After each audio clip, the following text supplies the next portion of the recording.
to Fresh Face Comics, the comic book podcast where a lifelong comic book reader guides his friends through the world of comics for the first time. My name is Joey Morgan, the aforementioned lifelong reader. With me, as always, is Jacob Licklider, the aforementioned newbie. It's the end of the night. Finally. Yes, Finally. finally.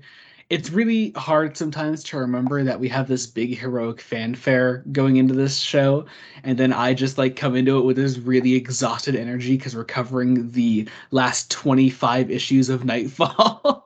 Yeah. And I just Exhaustive energy. Man. But yeah, greetings, listeners. We're doing Greetings, Knightsend. friends. This is Knightsend. This is it. We are at the end. Fuck. I mean, I guess let's just get into it. Let's get into it. Let's get into it. I would love to have this done as fast as we can possibly do it. But there's still, oddly enough, I think I have more to say on this one than I did on the last one. And I will be here to prevent that. You say that, but you know me. I don't stop for anything. All right. Well, I guess let's get into this. This is the final third of Nightfall, and this is Knightsend.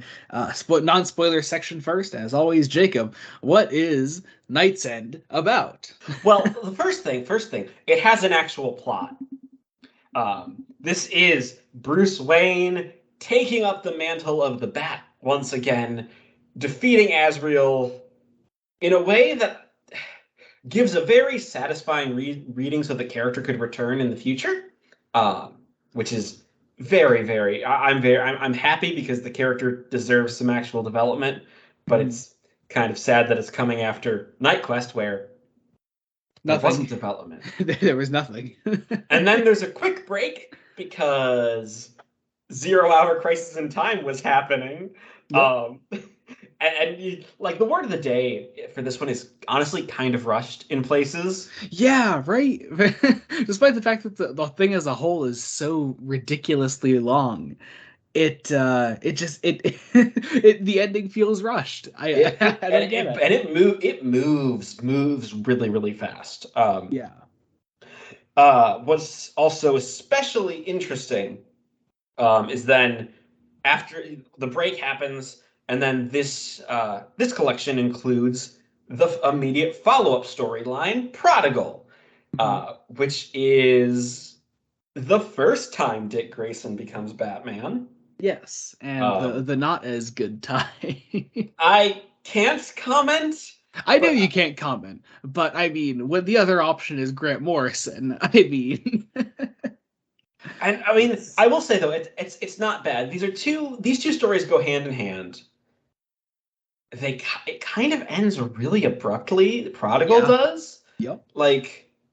Partially because there's a 4-part story after it that isn't collected in the trade for some reason. I mean, to be fair, in my opinion, I don't think Prodigal is part of Nightfall.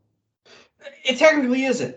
No, I think it's really weird that it's included in every version of Nightfall that they've collected. I mean, I kind of get it because without it, Knightsend would be this teeny tiny little book.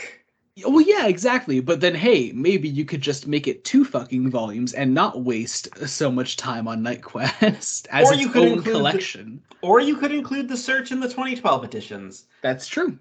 That's true. Yeah. Or also just don't feel the need to make the massive volumes.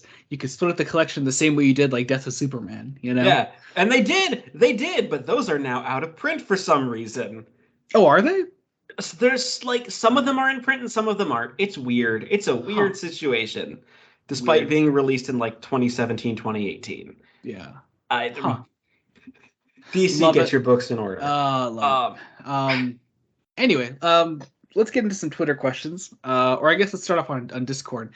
The very first one we got when you were sharing our Twitter Q&A to our Discord friends, Dan the Man 2150 AD on Discord says, "Can you read it all again?" The answer to that is a resounding no. I would happily read about 2/3 of it again. I would happily read none of it again. You know what fucking happened this time? You know what's weird? When we read bad books or less than stellar books on the podcast, I've read them before, so I could kind of like step back a bit more and just like kind of enjoy the experience for what it is. I think I came out of this hating Nightfall as a whole more than you did. Really? Because I enjoyed 2/3 of it.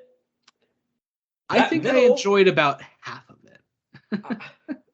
uh, that middle does not need to be there. Middle does not need to be there, and honestly, I don't like a lot of Knightsend. That's what I discovered You on know this. what? See, here's the thing. Here's the thing. I will say, I think I found Prodigal more interesting than Knightsend, just for Oh yeah, concept Prodigal is alone. a better half, in my opinion, of the Knightsend collection. I feel like you could cut down Knightsend a bit, uh, and we'll talk about it at the end because we oddly enough we have adapted material for this episode. We do have adapted material. But Uh, our next Twitter question, or rather Discord question, comes from our friend Andrew, who says, after reading both this and the Death of Superman arcs, do you feel there's a specific strength to this sort of long-form storytelling in comics? Also, you should totally do an episode on the Clone Saga. Heh heh. Andrew, you're going to be a guest in 2 episodes. I can easily take that away, you little shit. Look. Okay, so, but no, I think that's an interesting question. That long-form storytelling in comics, what are your thoughts on that? I see. Here's the thing. Here's the thing. I like the idea of multi-book crossovers like this. However, they're very tricky to do well. Mm. I mean, case in point, I mean, the big 2 examples here that we've done both, all of both on the podcast now, Death of Superman and Nightfall. Death of Yeah, they Superman, I both think, is a have really good sections. example of that. And Nightfall is not. Yeah, I mean, even Death of Superman has sections that drag and could Oh be yeah, I think it's trimmed. significantly less Oh stuff yeah, that drags than it, Nightfall.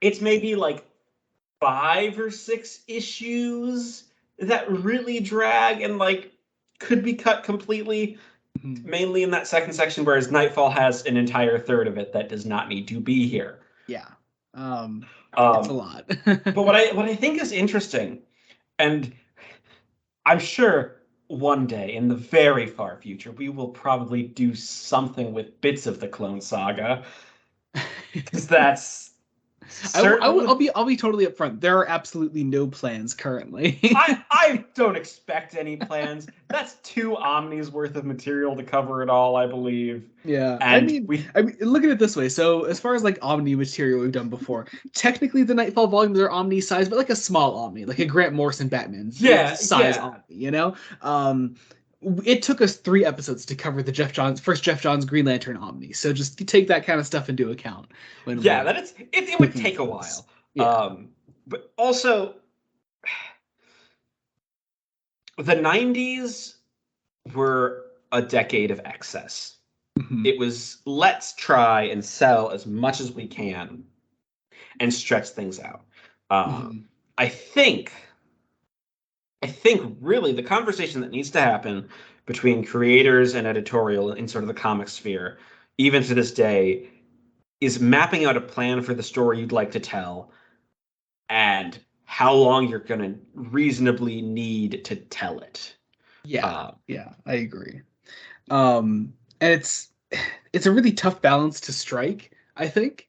Um, and like as we've mentioned already, it's just that like we have these 2 big stories that we've covered before in the podcast, and one of them does it like really well, the other does not, and it's a really big conversation to have. Probably a conversation that is probably too big to have in this condensed little podcast episode. I'll also say, and I think this is important, because of the length, after it's all said and done, I have difficulty recommending like Nightfall for like new readers. Let's be honest. Oh, most definitely. Like, We were asked, I think, in our first episode of this saga, yeah, like, is it a good jumping on point? I don't think so. No. Mm-mm. yeah, not really. Like, especially after like, especially. I mean, Nightfall itself, that first third can be read in isolation, I guess.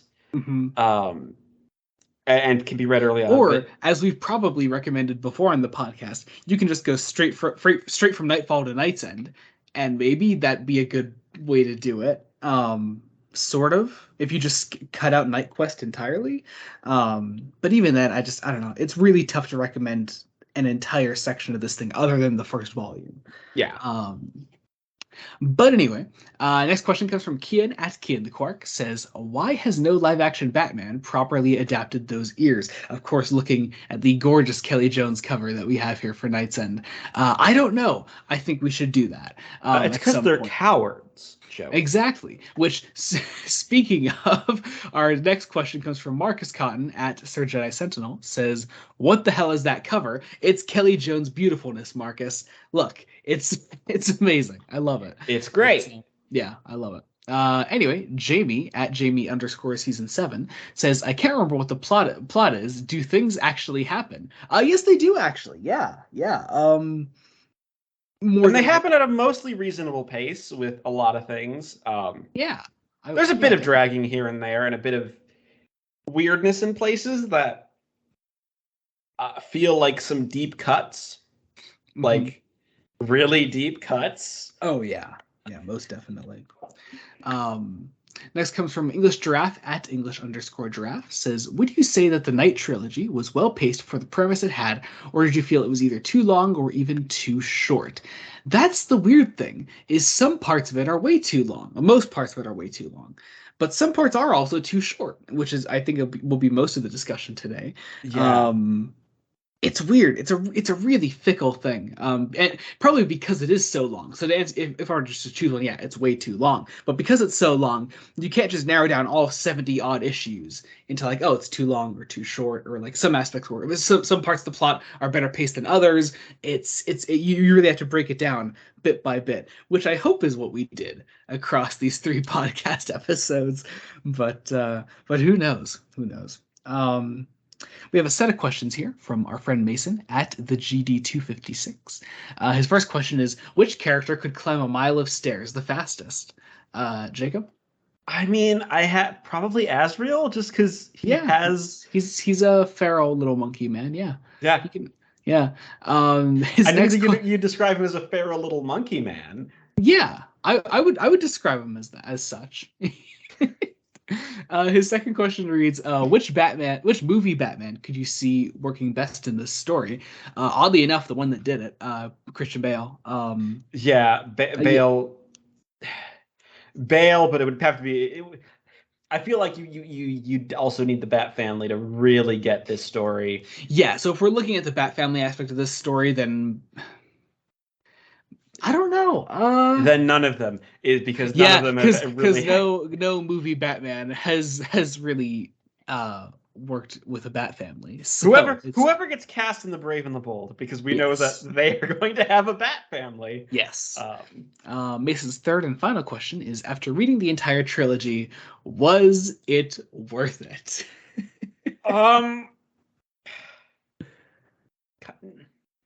I mean, It's a big question. it's a Again, hard question because much like giraffe's question, it's a tough thing to answer with how massive this thing is. so I will say I keep track of sort of on a spreadsheet of like the scores I give each sort of book in the episodes that we cover, sort of based so like for and like despite Night Quest not being good, I gave it a 4 out of 10, which is perhaps higher than you might think, but Most there definitely. were some genuine redeeming factors, and also like its biggest sin is that it was boring and turning the wheels, and not like it's one of the worst things I've ever read. So maybe like maybe it was worth it to at least read it once. And like I could see myself, there are individual issues I could see myself reading again, like uh like like the Joker issues in Night Quest. Those were way too fun. Most of the issues written by Alan Grant, really fun. um the actual issue where Batman's back is broken, and the issue after it, like it has great moments, and 2/3 of it are fairly cohesive, Yeah. but Um, it's an event that suffers from bloat, like yeah. a lot of Um, bloat. And so our last set of questions come from our friend Rachel at Chell's Seashells. She's opted to letter her questions rather than number them like Mason did. So question A says, what does the knight send?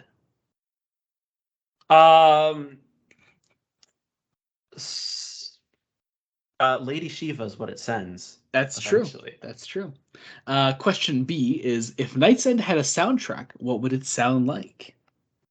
Um, that's actually difficult. Probably a lot of strings That's true. and Definitely maybe a some choir. yeah, maybe some Hans Zimmer bombs for the Bane sections. Ooh, yes. Yeah. And then her last question C, why did at the GD256 have to take all the good questions? I don't know. Mason's just really good at asking questions. He is. He Yeah, really is. he really is. Yeah, yeah. And but that said, though, I love the piss take questions just as much as the genuine questions. I did ask him to send his chaos today. Yeah. I, So which honestly only one of his questions was really chaotic. Yeah. And even then, yeah, it was, I don't know. Both of them, the other two are really good. So, and as always, all the questions we get are great. I love talking about them so much. They're probably one of my favorite parts of doing this podcast. So, yes. all right, fuck. All right. Spoiler time. Spoiler time. Let's get through this shit. Let's start this. So, This. yeah. Once again, if you have not read Knightsend, links will be in the description to purchase it. So, this is what I can actually say. It's worth purchasing. Yeah. Honestly, but most of Knightsend is really solid. Some aspects of it I'm not a huge fan of. If you listen to the spoiler section, you will hear those aplenty. I don't know. It's a tough one to recommend. I will say though, next time, next time we have an episode, a comic that I really would highly recommend. So if you want to find out what that is, stick around to the end of the episode and find I out. do have a guess. You're probably. I'll tell you right now. You're probably right. I am very. There's a very right. there's a very strong chance you're correct. So, but for now we'll leave it a mystery. Stick around to the last like 5 minutes or whatever to find out what the episode is. So all right, Batman 509. So the first couple issues of this collection are double length for some reason, probably because again they realized they had to wrap up the story really quickly, and they just wasted the previous 27 issues, just fucking around doing absolutely nothing. And they're like, whoa, we actually got to do something. So here they are, they're doing something. This is Knightsend Part 1. And we delve into Bruce's training to train to come back to be Batman.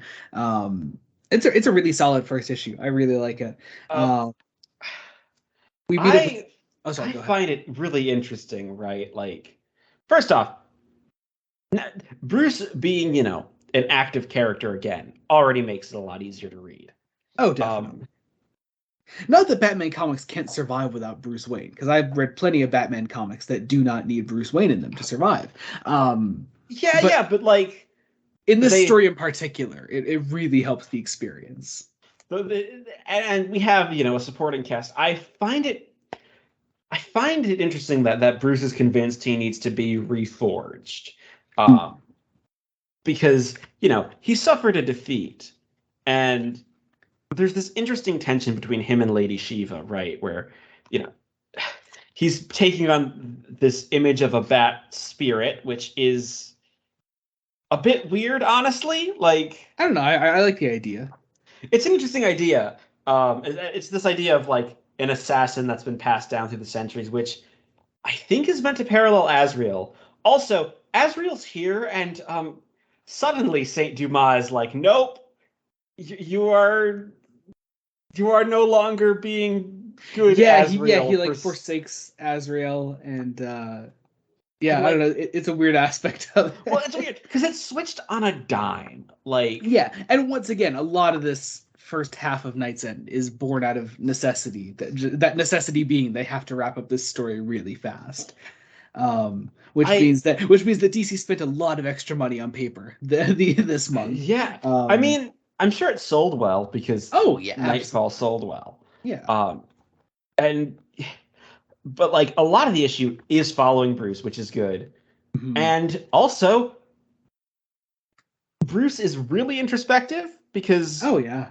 throughout a lot of this, you can tell he kind of just doesn't want to be Batman again, almost. Mhm. Like, he's gone through some stuff. He is almost ready to give it up. Yeah. Um, Um, Also, because you mentioned Shiva before, really cool seeing Shiva again because we have covered her in comic form we before, have. back in Death in the Family in a weird portrayal. I prefer her portrayal here, obviously. She's much more intelligent here. Well, Um, yeah, yeah, which always helps. yeah, bit less cartoony, which is nice. Um, but yeah, no, I don't know, just great to see her again. We get some Tim Drake spying on Azrael throughout this. Um, I and that's love oh sorry, go ahead. I love that Bruce is like it's clear that Bruce needs to work with Tim and Dick to make this work. Yeah. Um, and that's an important thing. Yeah, once again, that continued idea that we've talked about in plenty of our Batman episodes that Bruce needs a family, and it's not news, but it's just great to see that theme continued here. Yeah. Um, There's also this really interesting note of Azrael being a bat demon, whereas Lady Shiva is just death. yeah. Um, because um, there's some very dark imagery here. Mhm. Um, and I don't know if the writers were in thinking like, oh, the audience will be tricked to think that Bruce might be hardening and breaking his no-kill rule when he doesn't. And they play around with that in like Yeah. a Although like lot no, of this first half. although like nobody's gonna believe that. Yeah, who would believe it? No, Because it's nobody's falling for that shit. um. um, Anyway, does that about do it for 509? that about does it. Yeah, Shadow of the Bat 29 is next with a gorgeous cover. I love that one. Yes, Uh, this who does the cover on this? I don't know. I think they've done all the It's Shadow. Brian Stelfreeze. Yeah, I think they've done all of, or at least most of the Shadow of the Bat covers that we've covered. Covers that we've covered. Covers that we've covered. But yeah, this issue overall is kind of more of the same. It's a lot of what you got in 509. Just Um, kind of. I like that we open with kind of an almost reference to Batman 66. We have like the Gotham City 17 miles sign, Yeah, um, yeah. which is it's a nice little reference. Well, leading up to what I consider like the climax of this issue, which is where Bruce like puts the suit back on and decides not that he's not ready yet to return as Batman, or he doesn't put the suit back on. He imagines the suit on again, and he stands up on a gargoyle, and he decides that he's not ready. Which I really like, just him getting like closer and closer to back to Gotham. And him like coming to that decision throughout the issue, which is nice. This is also the issue. This is also an issue where we get, I think, some really interesting backstory for the Order of Saint Dumas and Azrael, like Mhm. actually explained. Yeah, yeah. Because Which, like which, to be fair, we didn't cover the Azrael series that came before Nightfall existed, which is really where all this Saint Dumas lore comes from. yes, Um, however, you you'd would think you'd think reiterate that, considering Azrael is your main character, when all we've really reiterated is that Azrael's fucking crazy and Saint Dumbass is a dumbass. yes, Um, yes. And I think it's actually interesting. Like if this was integrated into Night Quest, there could have been something there. yeah, you could. Yeah, And so much page space was taken up by just repeating the same plot points. yeah. Why not do this? Don't know. Also, okay, let's actually, can we take a minute? What are your opinions on the Nightwing suit of the 90s? Because um, I'm not that big a fan. I don't blame you, but Like, also I'm also a disco suit apologist, oh, so no, no, no. I too am a disco suit apologist. I don't think I really have much room to complain when it comes to Nightwing suits if I'm a disco suit apologist, you know. I'll be a hypocrite. I'll be hypocritical and say this one's just more boring. Like I it's mean, like they Supreme Nightwing will always be, black suit, blue bird in the middle, like that's Supreme Nightwing. But like, I yes. do like the disco suit. But they also hadn't really established that at this point. Yeah, yeah. Although you can see the makings of it here. Yes. It's that more simplified, almost uniform look, but also there's just a really stripy yellow bird in the middle. Yeah. It's Um, weird. But hey, Nightwing's in this issue, and Tim gives a visit to Bruce as he's training, and it's nice. There's so much great banter between our three characters.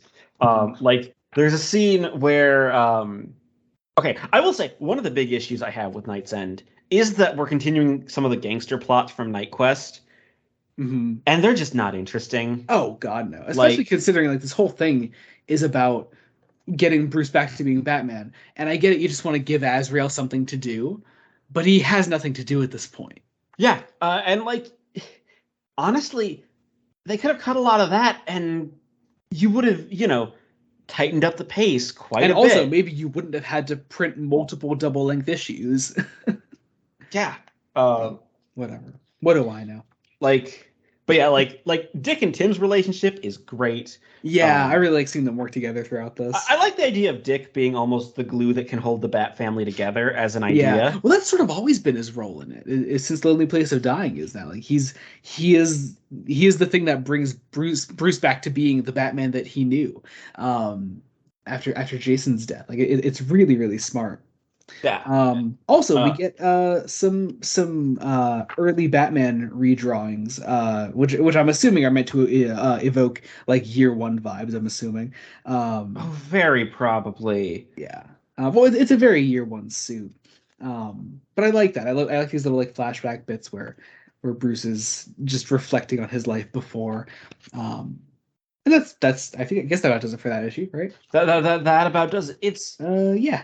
yeah. We there are hints that Lady Shiva is planning something. Hmm. Mainly, it's fairly obvious she's planning to like you know break Bruce somehow to Hmm. reforge him. And it's interesting. But this leads us into Detective Comics 676. Yeah, with a cover that I love because it does the classic like Bruce Wayne with a Batman shadow behind him thing. Um, I don't know, It I just also love that. it also feels because this is another Kelly Jones cover. Yep.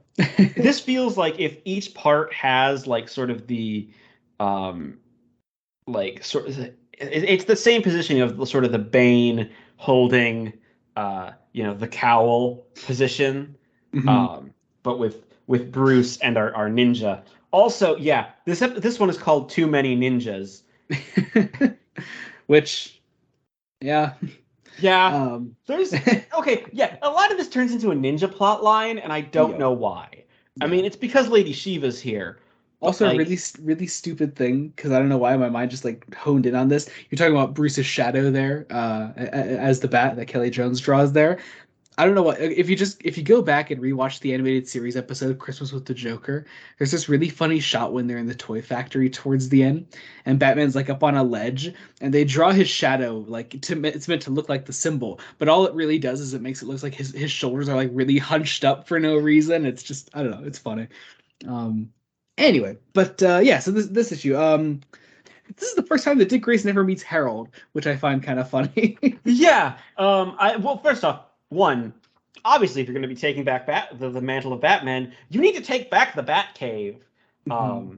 and Wayne Manor, and everything else. I love I love this idea, right? One, Dick and Tim being the ones to go in is great, and Dick's reaction to what's happened because he's been out of the loop because you know Bruce was a dumbass and didn't call him in sooner. Mhm. Like, um, is they're just great. You also sadly they're broken up by the Azrael gangster plot. Yeah, it's really boring, especially in this issue. And it could have been great. Again, there's more Saint Dumas hallucinations. Again, Saint Dumas now is just hating Azrael because I don't Honestly, I know. can't tell you why. I It's in the text. It's basically he's no longer Azrael. He's becoming the Bat. So which is he's just untrue, because the idea behind that would be that Azrael would have to forsake the ways of the Order of Saint Dumas and end up being more like Bruce Wayne, which just doesn't happen. no, it doesn't. It doesn't. Also, like I it's the whole idea of like, oh, it's just a hallucination. Um, but also we've established that the system is a thing in Azriel's mind that is that it affecting exists him. and it actually warps his way of thinking, and it doesn't work. It doesn't work, A but lot of this just doesn't work. also, yeah, That's Tim having to introduce Dick to Harold is great. Yeah. Good old Harold. I want you to go back and read Hush now again.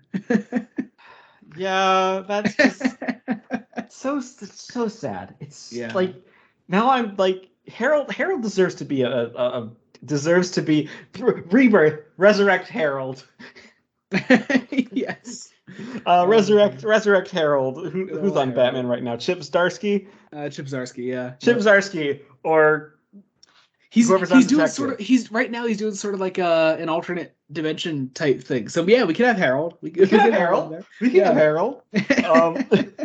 I know he's an obscure character. Also, just so I get it. They want to do a reveal of here's what Harold's been up to because Harold's intelligent and a mechanic and is an engineer. And he has just steered clear of Jean-Paul this whole time. But like that kind of shows it helps really put into focus one of the issues with Night Quest is that because it's just Jean-Paul Valley at the center of everything, you miss out on things like imagine if Harold wasn't in hiding and you actually like maybe explored the relationship between Azrael and Harold.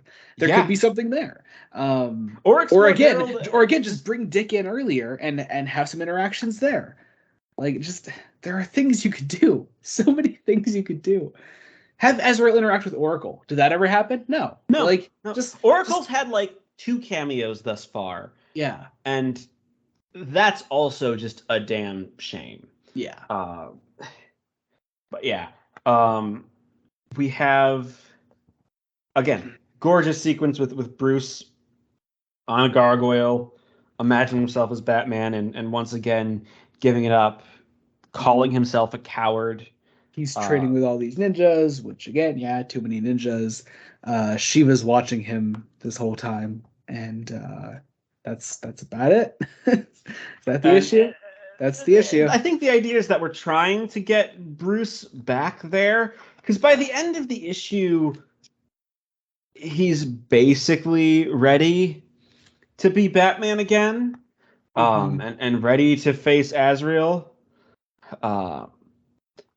And we end with Dick and Tim having to watch Azrael, be awful to the homeless, awful to everyone. And then I guess bring us into our next issue, which is which again, in a bid to really wrap up this story really fast, we're just throwing Legends of the Dark Knight into this as tie-ins. This is Legends 62, also written by Chuck Dixon, because of course it is. Because of course a lot of this arc was written by Dixon, and I think that might be why, like, all the villain stuff, like with all the ninjas, is here, because I think Dixon just liked ninjas. Yeah. Which I guess isn't bad. Like, I don't know. Like, I don't mind incorporating the League of Assassins into all of this. Yeah, no, it's a cool thing to bring in. Though, you know what? I now want to see a story where Ra's al Ghul has to, like, face Azrael. Like, yeah, that could be cool. Like, that would be great. Like, fuck. Because you would not respect the character. Like, I just wish that But yeah, this is called this entire saga is just so many missed opportunities. I love it. Fuck me. Yeah, so this is Devils. Again, one of my notes is we're still doing Azrael Gunrunner plot, which is another holding pattern. Yeah. And this is a problem. My exact note here is more boring Azrael shit. So whatever. The art's pretty. It's yeah. Also, I think we're back to normal length issues with this one. We are. It is Ron Wagner on pencils, and Ron McCain on inks, and Digital Chameleon. They do some really great fight scenes in this one. Yes, it's very fun. I like how it's all laid out. All laid out very nicely. And it's all kind of building up. This is the one where we actually build up to sort of what Lady Shiva's planning. Though we are a bit more, we just do a bit too much with the Azrael Gunrunner plot. I like Bruce's inner monologue, despite it being just a little repetitive. Because it's this idea of. It's also really funny because we're following his inner monologue all the way up to the fake out ending, where he supposedly kills someone, and it's like, okay, that's, I don't know, it's like having like telling your story in first person and they die at the end, and it's like, okay, well, what are you actually doing there? Like what are you doing? They didn't really think about how they were going to dig their way out of this. As you can see, there isn't as much of a plot like in this issue. Yeah, because the Gunrunner plot is going nowhere. No. Again, we're just, when it comes to Azrael, we're just biding our time until we get Bruce back into the fray with him. Yeah. Which the end of this issue finally does make that big push to getting us back. Yeah, this gets us to the push. I don't know why we couldn't have even gotten to the push sooner. Like these first 4 issues, you could probably do them in 3. Yeah, fairly easily. And not lose much. So the end of this issue gives big face it, Tegan, he's drowned energy. Yes, it does. Did you? He killed that guy, Robin. Just really funny. I love it. Okay, I'm like, are you two actually believing this for a and moment? They do. We go into this next issue and they actually believe this. It's Robin number 8 is the issue, which plastered over the cover. Bruce Wayne, murderer. Also, I love this cover so much. Yeah, just a really great dynamic cover. Also, I think we mentioned this before, with the little bat symbols up in the corner for Knightsend. Yes. Because they changed throughout Nightfall. They did not change throughout NightQuest, which again is just very symbolic of NightQuest as a whole. But Knightsend, we have the cracking bat symbol. It's the Azrael bat symbol, and it's cracking to reveal the Bruce bat symbol. And it's slowly shattering. Yeah. And that's just great to watch because it sort of gives you a sense of where you are in the story. Yeah. Because this is basically the halfway-ish point of Knightsend, not Prodigal, because Prodigal was the whole second half of this. Prodigal is a whole different story with whole different ideas. And Dick lays into Bruce. Yeah. And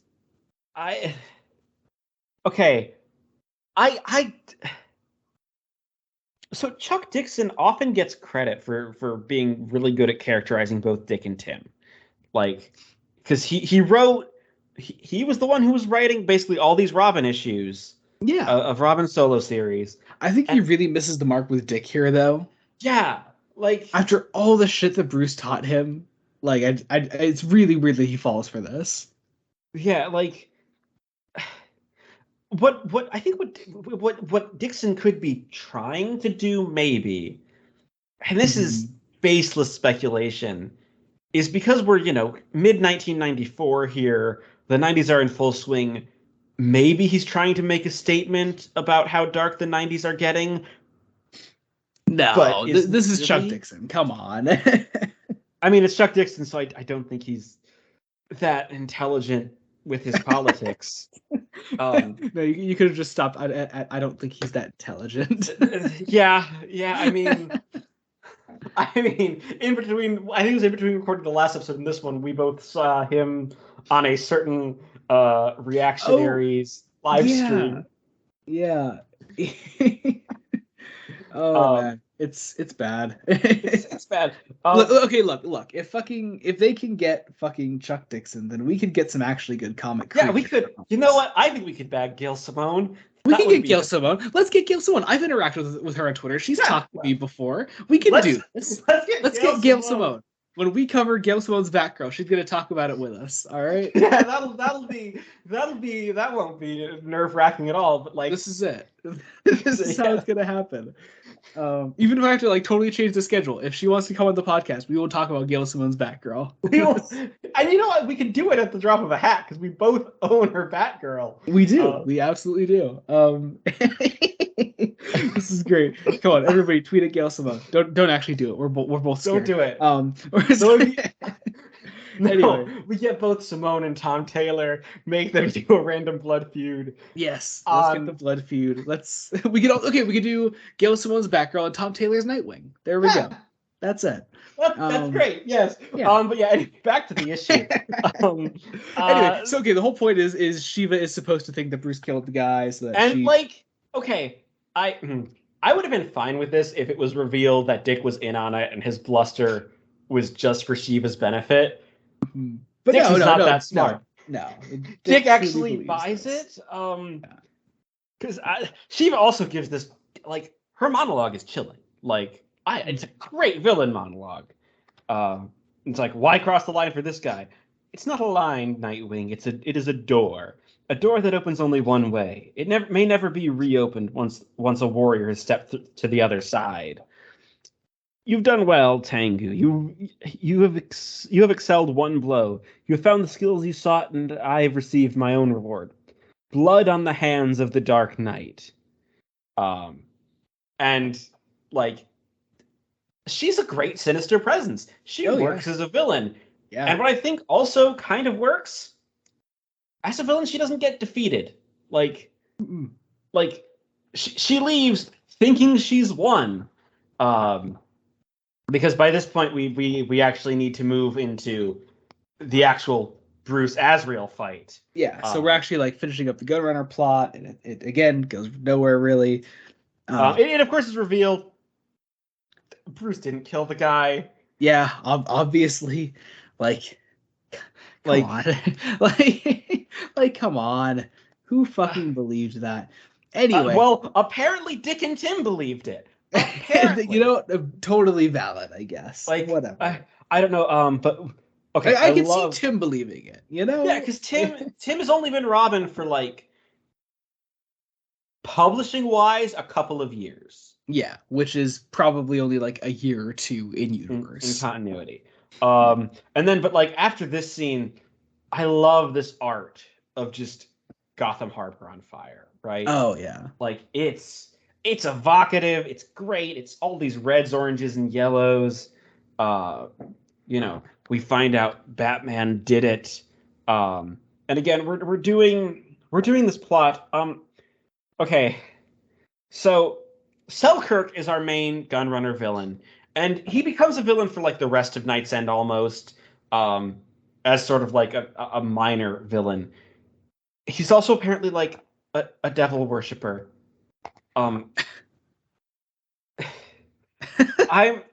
Which is, I guess, supposed to counteract the fact that like Azrael is like a crusader, and it's just I guess. I mean, okay, demons do exist in the DC universe. Yeah. Like, but it's just a weird thing to not like explore at all. Also, he doesn't like seem to do any real like devil worshipy stuff. He just has this little statuette. Anyway, I kind of just want to jump to the end of this issue now, though, because I love the end of this issue. Is where we actually get to Bruce's decision to try to actually come back to be Batman. After he's fought off more of Shiva's people. Also, we do get some very nice scenes though in between with Tim lying to his dad and that being stressful, and Jim and Gordon. Or did I say Jim and Sarah? Jim and Gordon. Okay, no, I just got the mental image of Jim and Gordon being two separate entities, and one of them is just his mustache personified. I was gonna say one of them is the Gordon from Harley Quinn the animated series, and one is like classic comics Gordon. No, it's Gordon versus his mustache, a giant version of his mustache. It's separated. Okay, but yeah, like this tension is nice. it's nice. It's these little character moments that make it work. And then of course the final panels.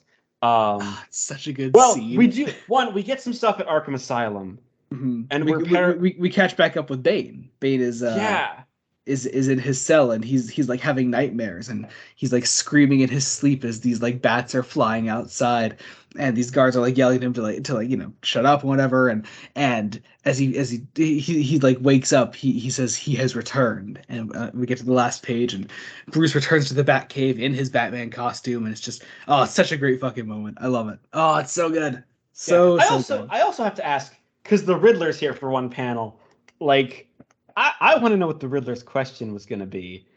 Like, I don't know. Did he know? Because like Dixon is clearly playing this as some like spirit, almost supernatural. The air in Gotham has changed now that the Batman is truly back. Yeah, which is a beautiful moment. I love it. But yeah, I don't know. I don't know what Riddler was gonna ask. Yeah. And because again, because 0 Hour by this point is in like a month and a half's time, I think. Yeah, they really gotta rush this shit out. So we are in Catwoman number 12. Which most of the Catwoman issues that have tied into this, all the Catwoman issues that have tied into this story arc so far, have been completely supplemental. This is absolutely necessary. Like they're getting everything in there to make sure this story wraps up as fast as it possibly can. If they had started a Nightwing comic by this point, I guarantee you we would have gotten an issue of Nightwing. Yeah, or two. There hasn't been a single like double issue up to this point, and our first like second issue of a series will be next issue that we cover. That's what 6 different series that they've used up to this point. Yeah, 6 of them, all to get back to this point. And like they go to a 7th for one issue right at the end. Yeah. Like that's how much they needed. Which I think can tell you why editorial really needed to step in to like help pace this entire 2/3 out better. This is Fire in the Sky. Bruce is just enjoying being Batman again. It's really nice. Jim Ballant is back on art. Which is always great. He's one of the best artists on this entire saga. Yeah. Honestly, I didn't know anything about his art, but like now I'm just happy to have seen it. Yeah. I also, so he's flying through the sky, and he's like, some newspapers have like ripped up, and you can see on the newspapers, pretty much like some of the names of the creative team, both on the title page and that next page. They keep them, which I think is just a nice little detail. They didn't have to do it. No, it's great though. But also because this is Catwoman as a title, we need to catch up with what she's up to. After a run-in with who the fuck are these guys? I don't know who these guys are. They're people. She's also tracking Selkirk. Oh, okay, that's right. Yep. Yeah, and there's also some sort of. To be fair, also for those listening, it's been a while since we recorded the last episode, and so Yeah, we both started our rereads immediately after we finished recording the last episode. And it's been what, like nearly a month?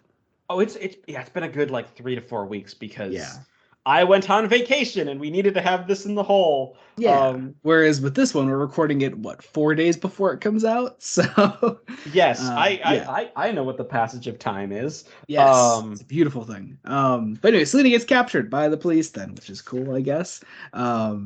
She's very briefly captured though, because she escapes because she's Selina Kyle and she's awesome.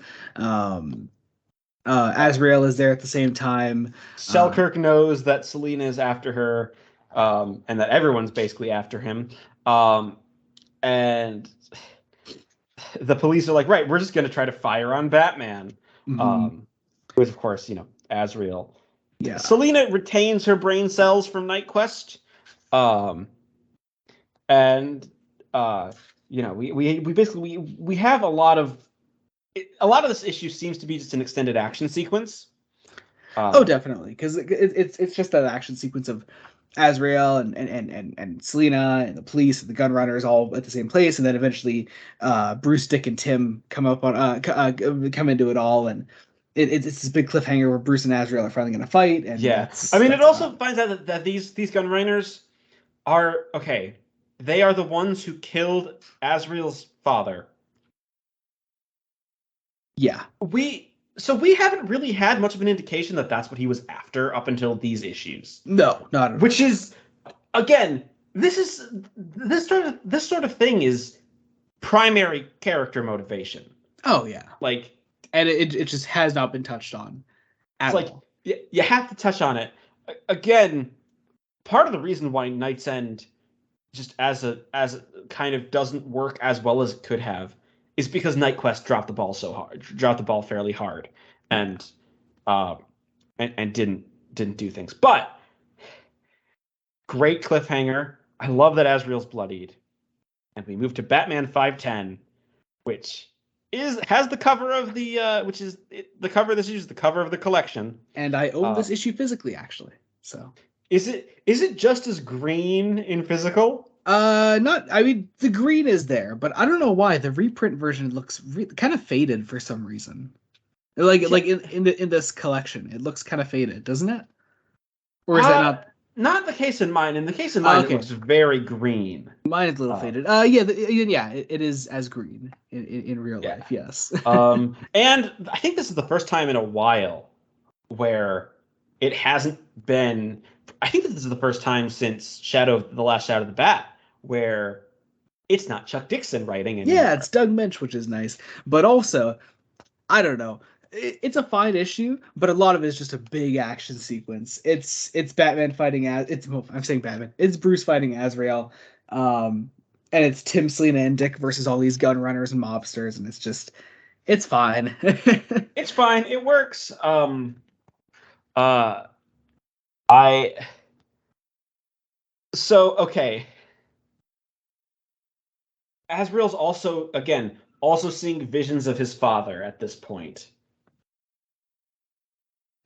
The way the hallucinations have worked just seems to now be doing whatever the issue requires. Yeah. Really. Yeah. We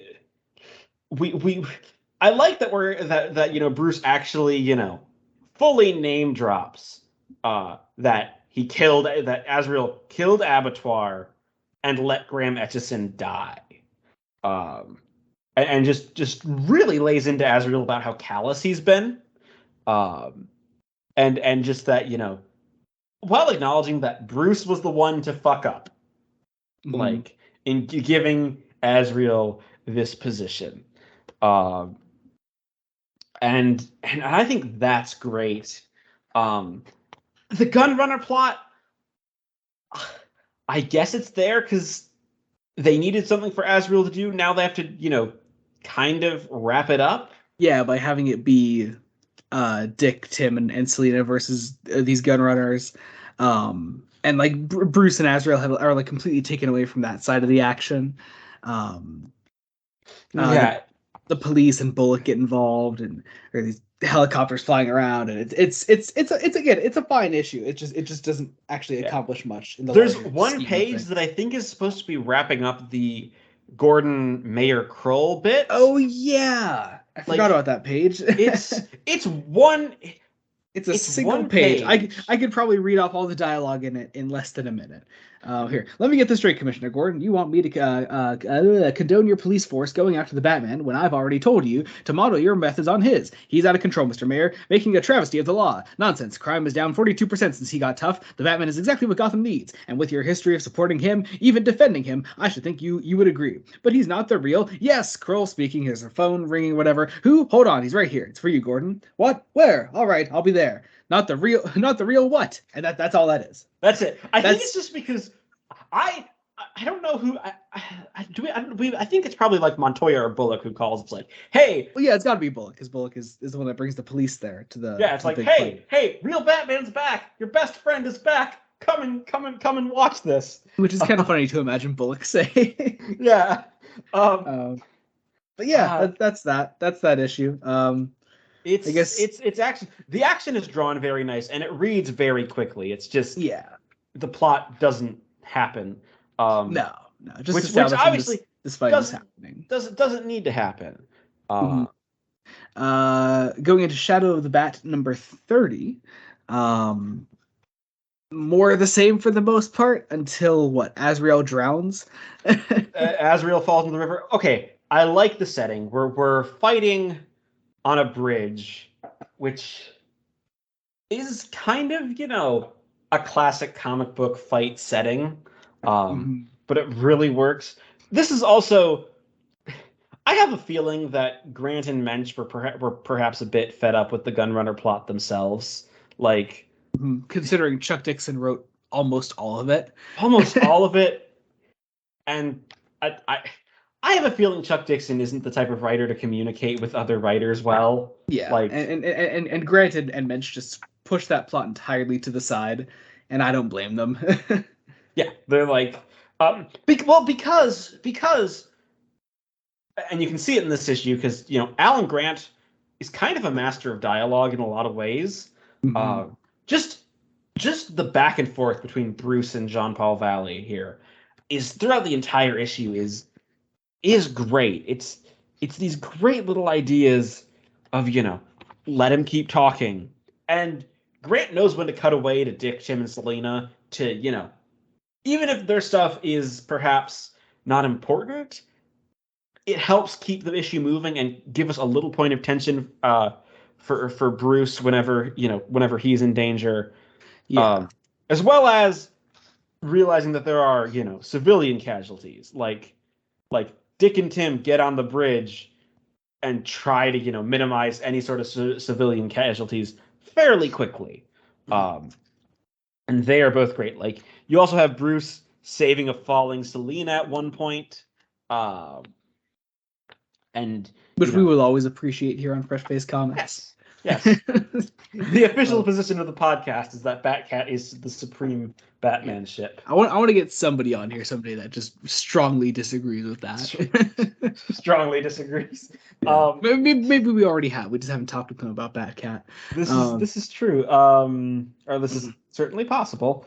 Indeed. Oh, that's right. Explosion. Bridge explodes? Is that the bridge? Yeah, the Bridge a explodes? Yeah. No, the helicopter. helicopter explodes. That's right. And then there's another explosion. What explodes? Azrael's gun, I think, because he Oh, has okay. flamethrowers. Remember? That's right. And then I love this bit because the Azrael like comes out of the water then, and he's just like all red and angry or something, and it's just like Yeah, like the helicopter explodes. Things are exploding. Our heroes are actually acting like heroes, which after Night Quest is is such a breath of fresh air. Mhm. But yeah, But like also, what is the in-universe logic behind the red Azrael suit? I don't think. Especially considering the next cover has blue Azrael, but in the issue it's still treated like, oh, he's still red. Like I don't know what the red Azrael suit is doing. I would think maybe it's trying to be dramatic lighting, but it's not consistent enough No, to it's be just straight dramatic up lighting. red. It's red in all the lighting. Yeah, and also like Tim and Dick aren't getting dramatic lighting on their faces or anything. Like, Yeah, no, it's just this is just what his suit looks like now, I guess. yeah, this is a thing that the issue is doing. Yeah. But now for some reason, going into Detective Comics 677, it becomes the Nightwing versus Azrael fight, which is actually pretty nice to see. Yeah. Well, the idea but is that Dick thinks that Bruce is dead. yeah.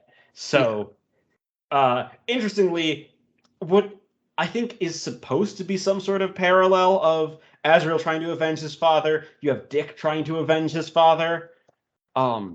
Except Dick would never go bad, and like kill him. Like Tim is still trying to help. Tim saves a baby that's burning in a car. Wait, the Because baby is burning? well, the car is burning. I'm joking.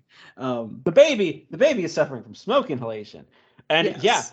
Red Azrael, which They Again, don't just he's explain it. just red. What is the explanation? What is I don't know what happened. Maybe it's the explosion turned it red, even though that's not how that. Well, I mean, No, that's not hot. how that works. That's Maybe they're trying to be hot metal.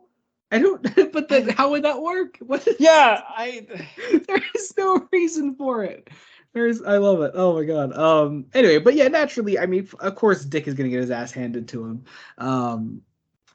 Yeah. Yeah. What's interesting is that like Asriel calls Dick the you know, it's like the heir to the throne and the slighted prince, calling I think Dick the heir to the throne and himself the slighted prince, and they fall, and like Dick drops them both into the river. Mhm. Um, right as Bruce is alive. Um, and like it's this whole idea of like, Dick knows what he's doing. We just got to get people to safety, and so it's more of like a Dick Asriel fight, which I think is great. As Dick is like swimming through the river, fighting at the bottom of the river, Mhm. while the police are trying to put out the fires. Mhm. Oh yeah, there's a really funny bit when what is it? There's like this like lady at a slot machine who like won't leave because I guess she's winning on it or something. Yeah, so it's a casino party boat.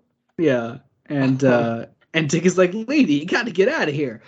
I don't know, it's just funny. Funny moment. Anyway, but yeah, Dick gets his ass handed to him. Bruce catches up with Tim again. And once again, I mean, we do basically the exact same cliffhanger where Bruce comes in and is like, Azrael, that's enough. We did that cliffhanger like 3 times now. But this time we're paralleling, the breaking of the bat once again with Asriel retreating to the cave and Mhm. finding himself up into Wayne Manor, which he also blocked off. I mean, like okay, I get that he's living in the cave. Do you think he's showering and what's he eating down there? Is he eating rats? Is Is he as is this All Star Batman and I was Robin, the Boy Wonder? very possibly.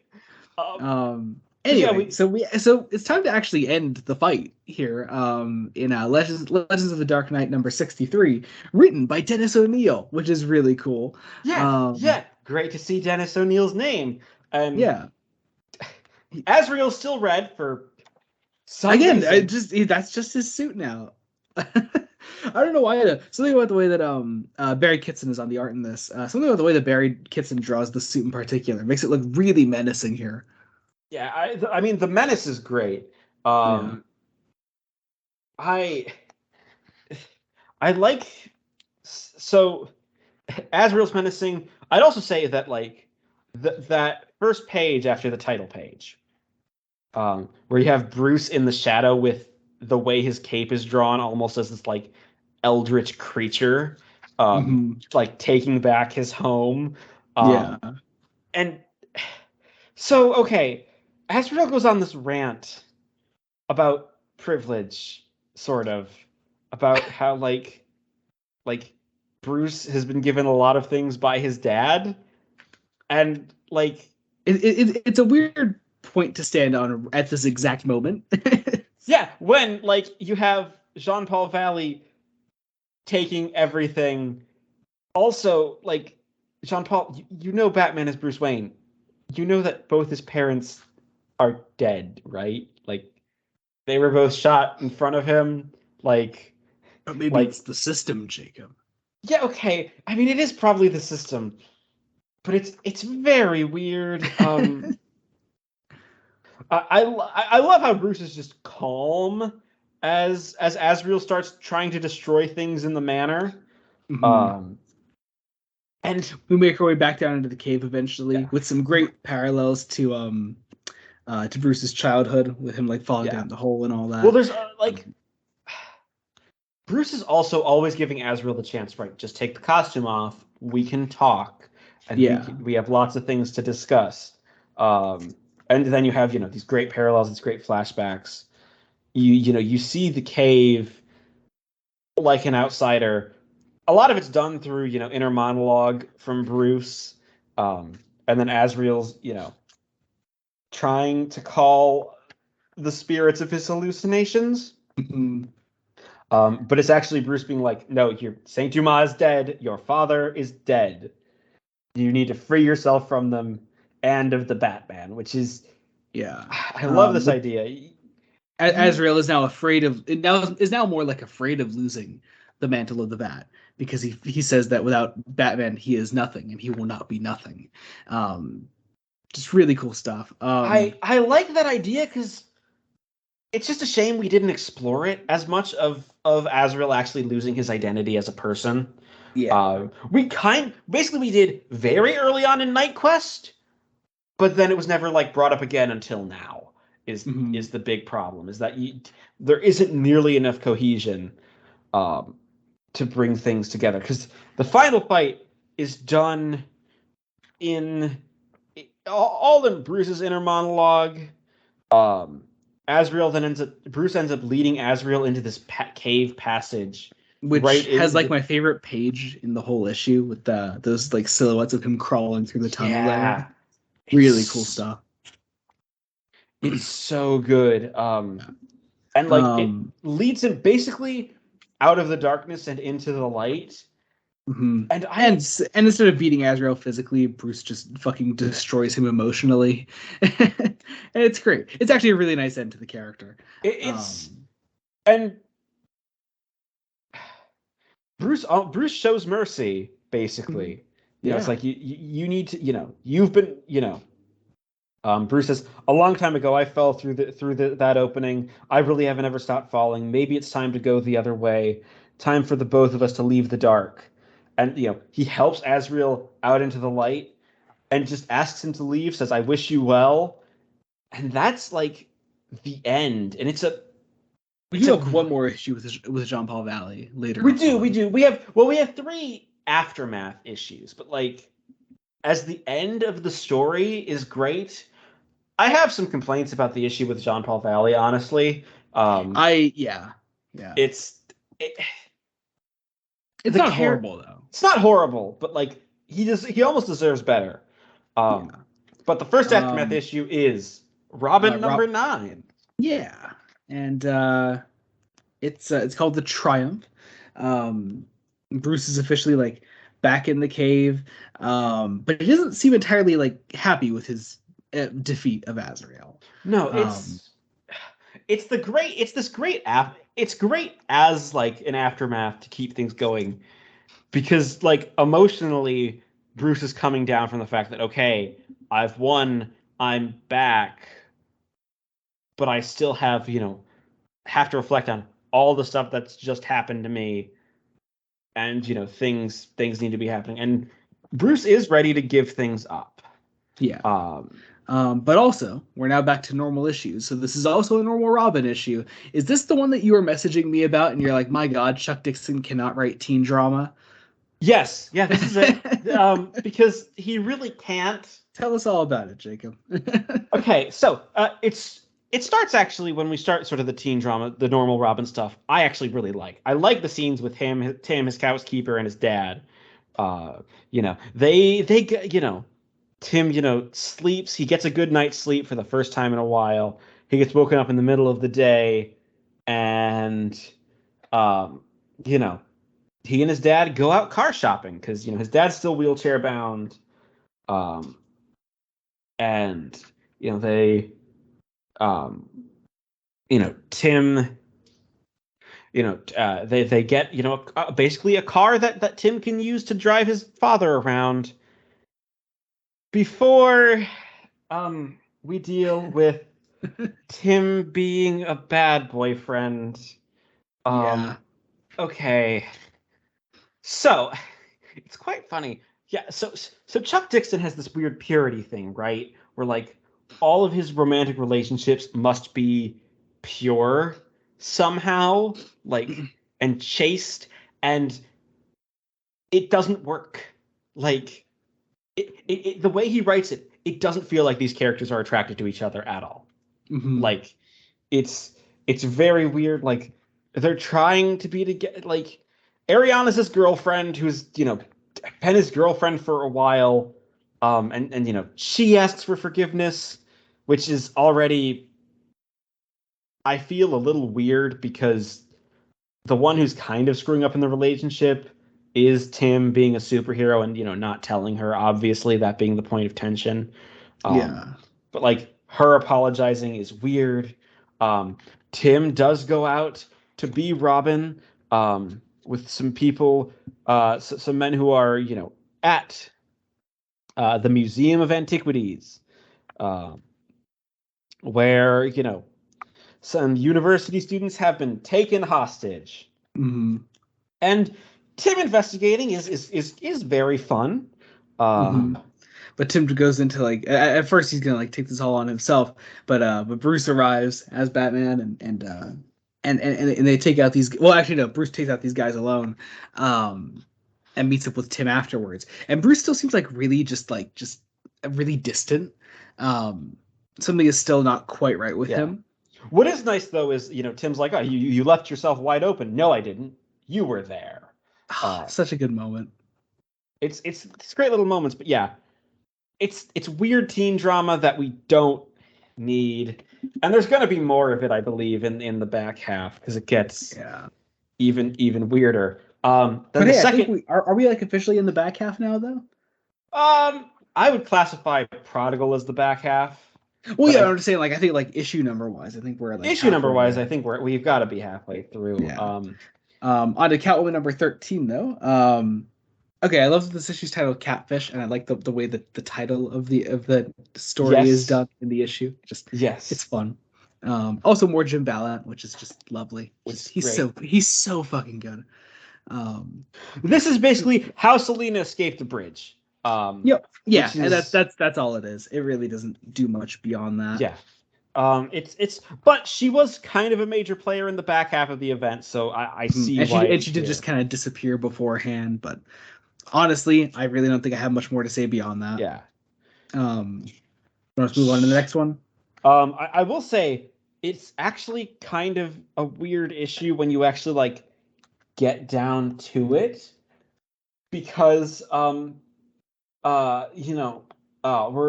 trying, um she has like there's this weird villain um who is uh relatives of a hospital patient. It gets to some weird places that It also just has very little to do with Knightsend as a whole. yeah. I feel like it might just be like You might just enjoy it more in context of the larger Catwoman title. yeah, and it might be like setting up what the Catwoman title would be doing next. Yeah, but Like as it stands, this is the last Catwoman issue of the Nightfall saga. So yeah. moving on to Because oh, sorry, go ahead. Selkirk, our evil gunrunner who was defeated, has been bailed out of jail by this blonde woman, um, and it's very weird. It just feels like setup for something that's coming next. Yeah, it goes nowhere in the actual Knightsend the story, but anyway, Showcase 94, number 10. This is Aftermath. This is the aftermath of the fight, but of course, mostly focusing in on Jean Paul Valley and just how fucking depressed he is now. Yeah, he is. Alan Grant's the one writing. Mike, We really just took that one line. Without Batman, I am nothing, and I will not be nothing. But no, it's fucking here, and we do a little flashback to how Jean Paul Valley's story began.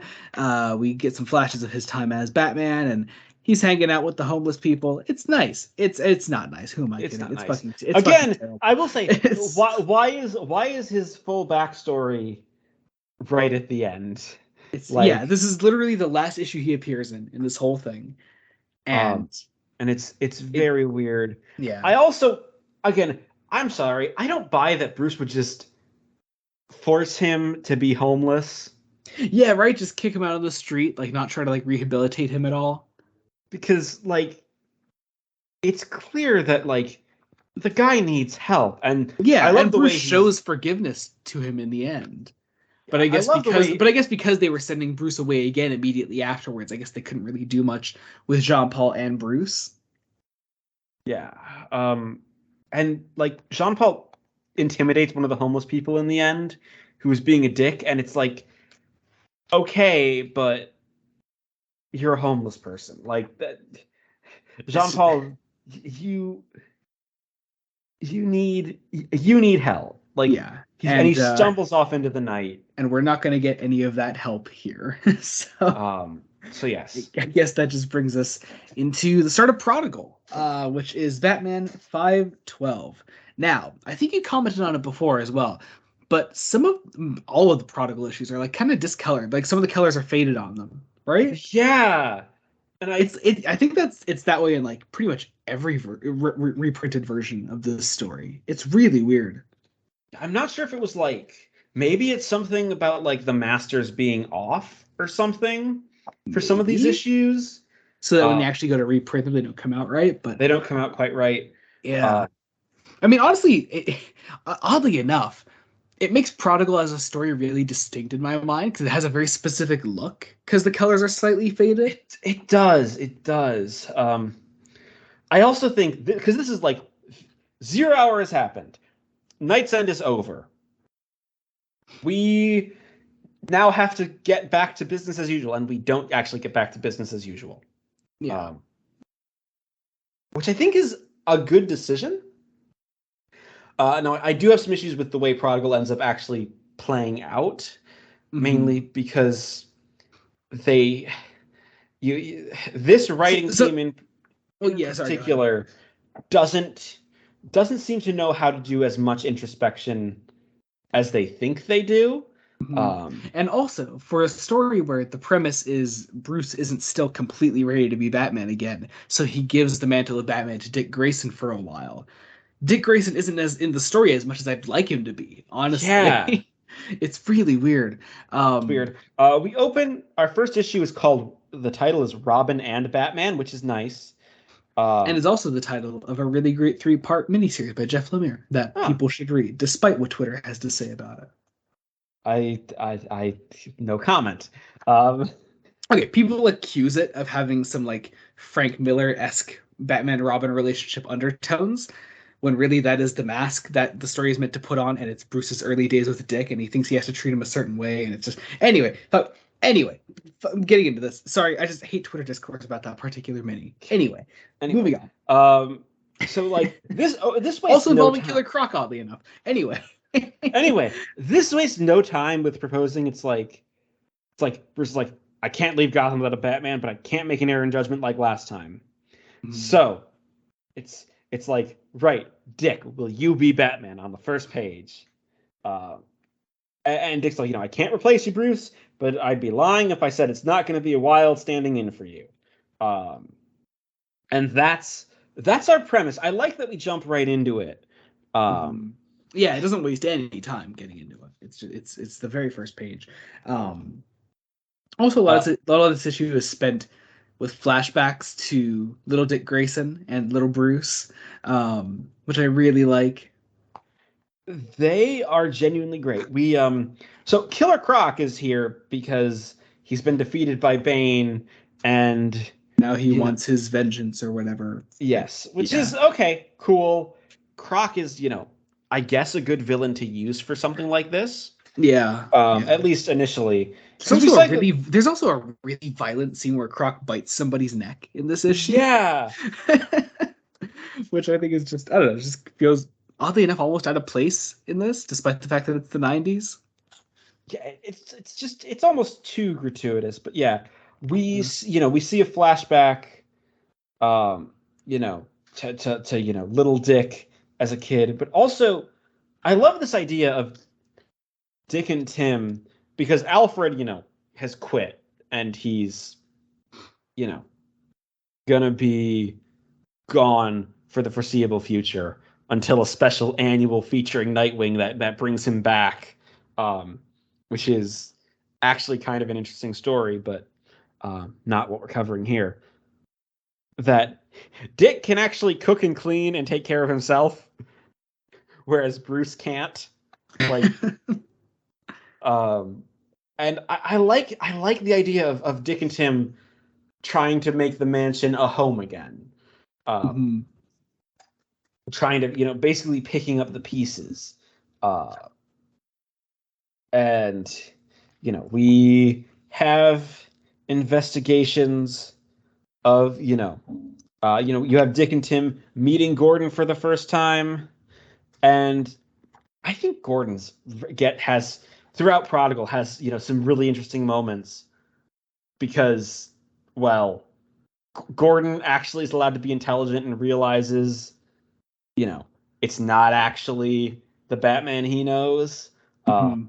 Though I think Dick could just say, I'm the first Robin that you have dealt with, filling in for Batman. Because But also there's this idea in this first issue that like Dick isn't entirely sure how to approach this whole thing yet. He's willing to step in, but also like, is he being open about who he really is to other people? Is he trying to be Bruce? We play around with that a lot, and there's that self doubt throughout a lot of Prodigal as a story that I yeah, really like seeing. uh, But that basically covers 512, right? yeah. I mean, it's got some nice action. I Yeah. think the faded colors actually help it here. Yeah. There are some issues it doesn't benefit, but I don't know. This one works actually. Um, um, anyway, into Shadow of the Bat number 32. We catch up with Scarface again, which is yeah, nice. We haven't seen him in a while, and really we're just. I mean, a lot of Prodigal is like, okay, well, Dick Grayson is Batman now. Let's do some almost. I kind of hate the phrase "villain of the week," but that's kind of what they're doing here. yeah. They're Is kind of just doing villain of the week, throwing a kind of variety of doing Batman villains at almost him. playing up almost Silver Age type concepts just a little bit. Mhm. At least in terms of doing, crazy stuff. I like that Scarface is here. He's fun, as always. Mhm. We also have, okay, so Two-Face is sent to court for psychiatric evaluation. And so the plot, like the main overarching villain plot of Prodigal is that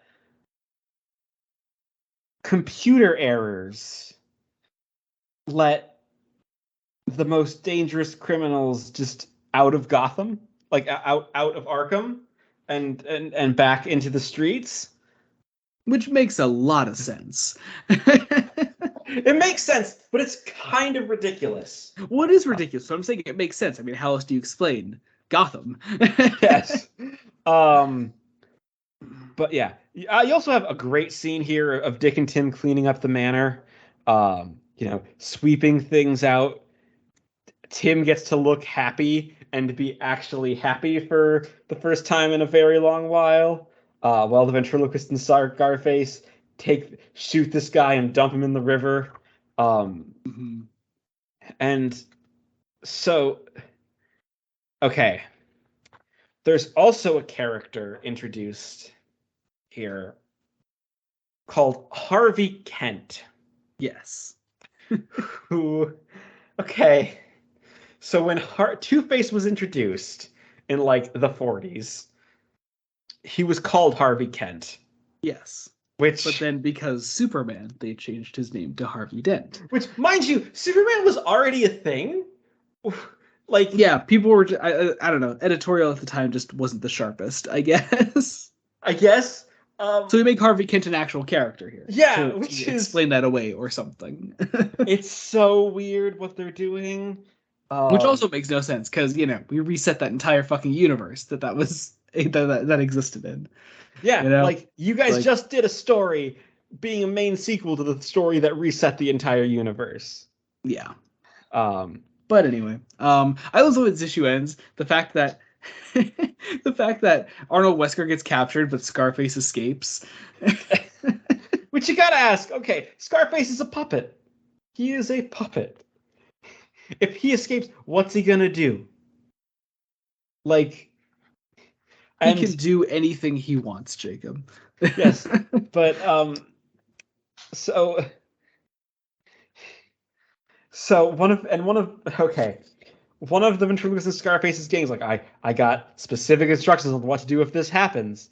It's like we open a safe, and it's like, it's probably like passports and cash so that I can, run the organization. And it's a book, How to Throw Your Voice.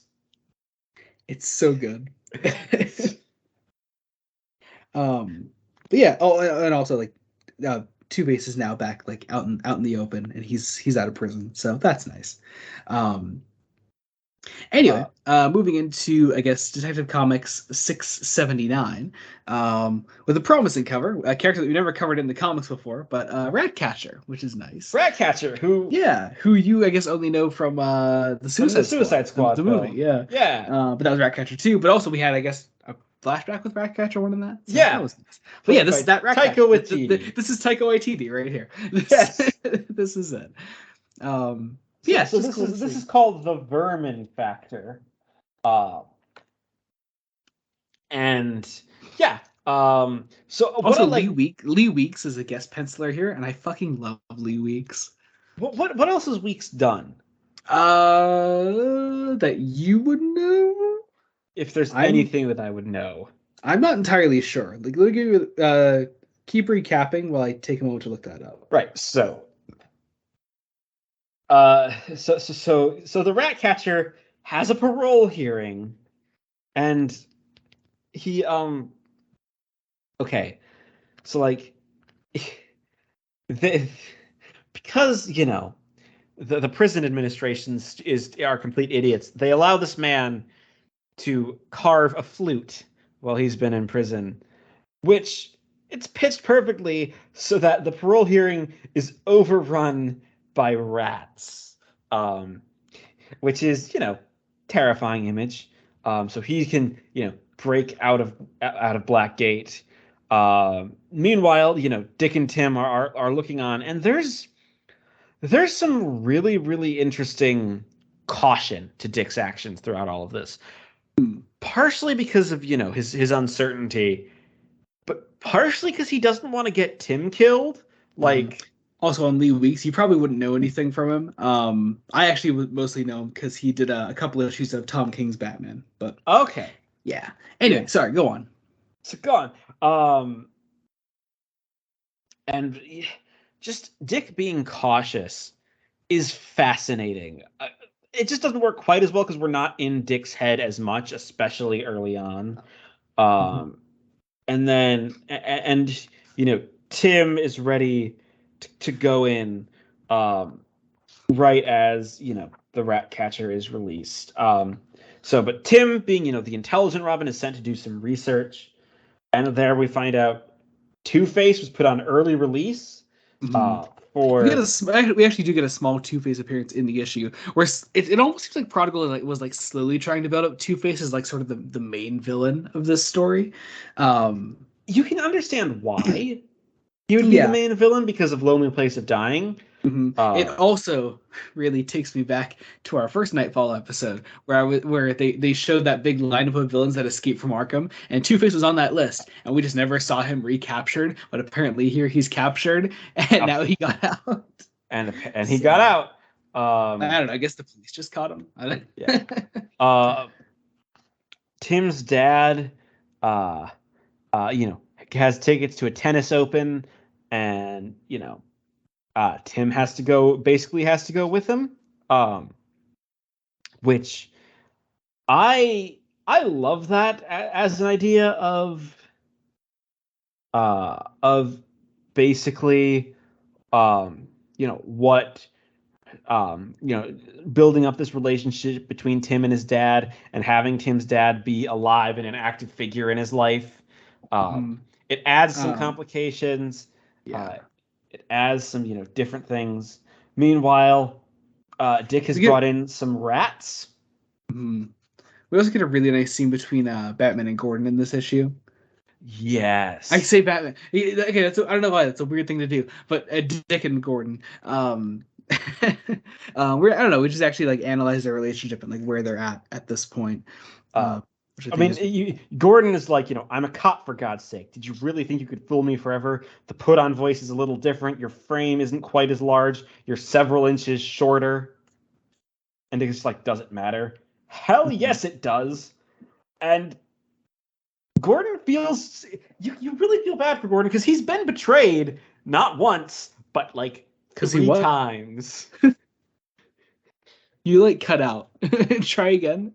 you feel bad for Gordon because he's been betrayed not once but 3 times. Yeah. Yeah, And just it hurts. It really hurts to see. But yeah, in the end, we get a face off between Dick and Ratcatcher. Of course, Ratcatcher is defeated. And Dick decides that he still, he still has to deal with Two Face, obviously, knowing that Two Face is out in the open now. Um, and I guess this brings us to Robin number 11.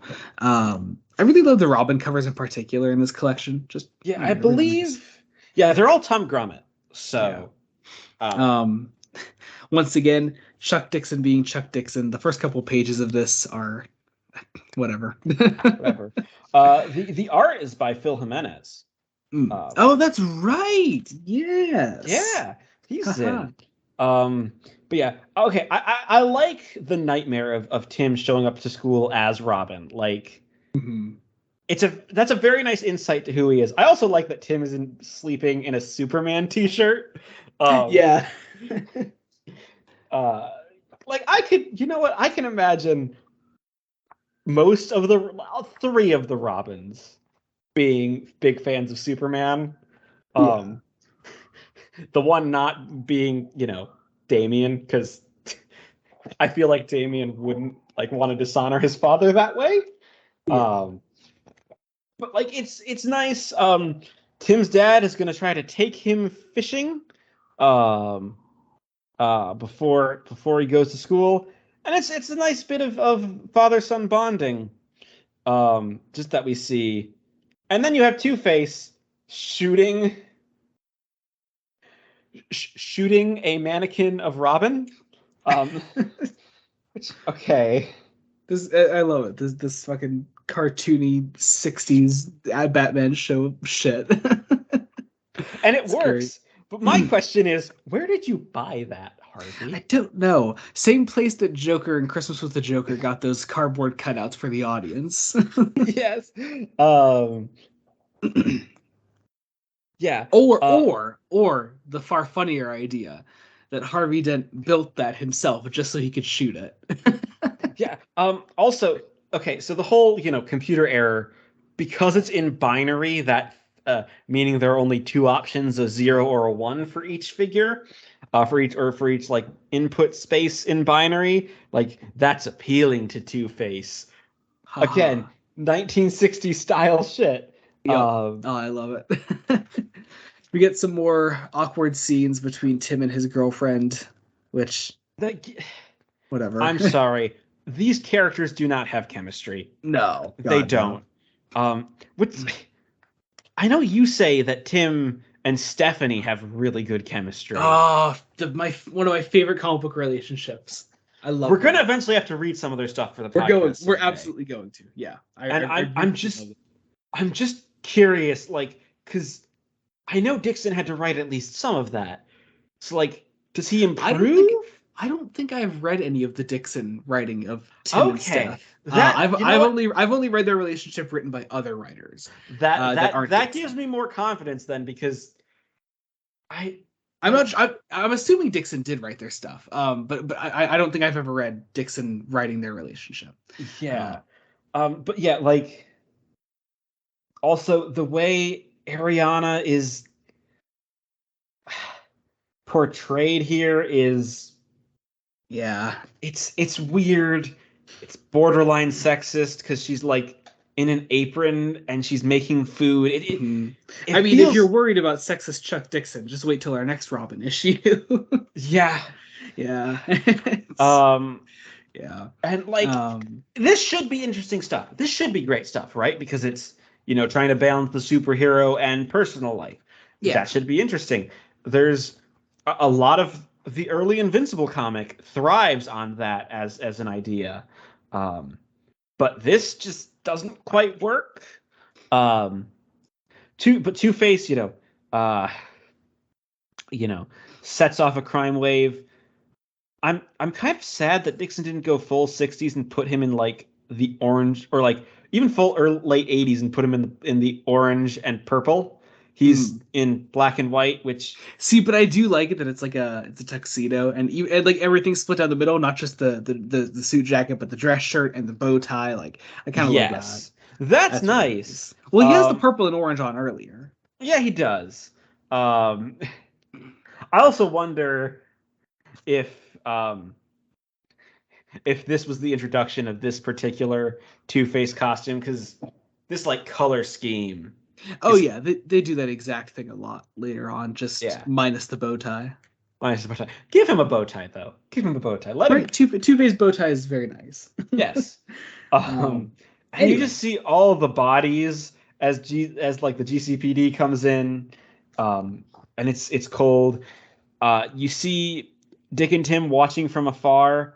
Um, there's this very interesting idea of Dick wanting to keep Tim safe from Two-Face because of how dangerous Two-Face is per Lonely Place of Dying, making this a great follow-up to that story in a Mhm. lot of ways.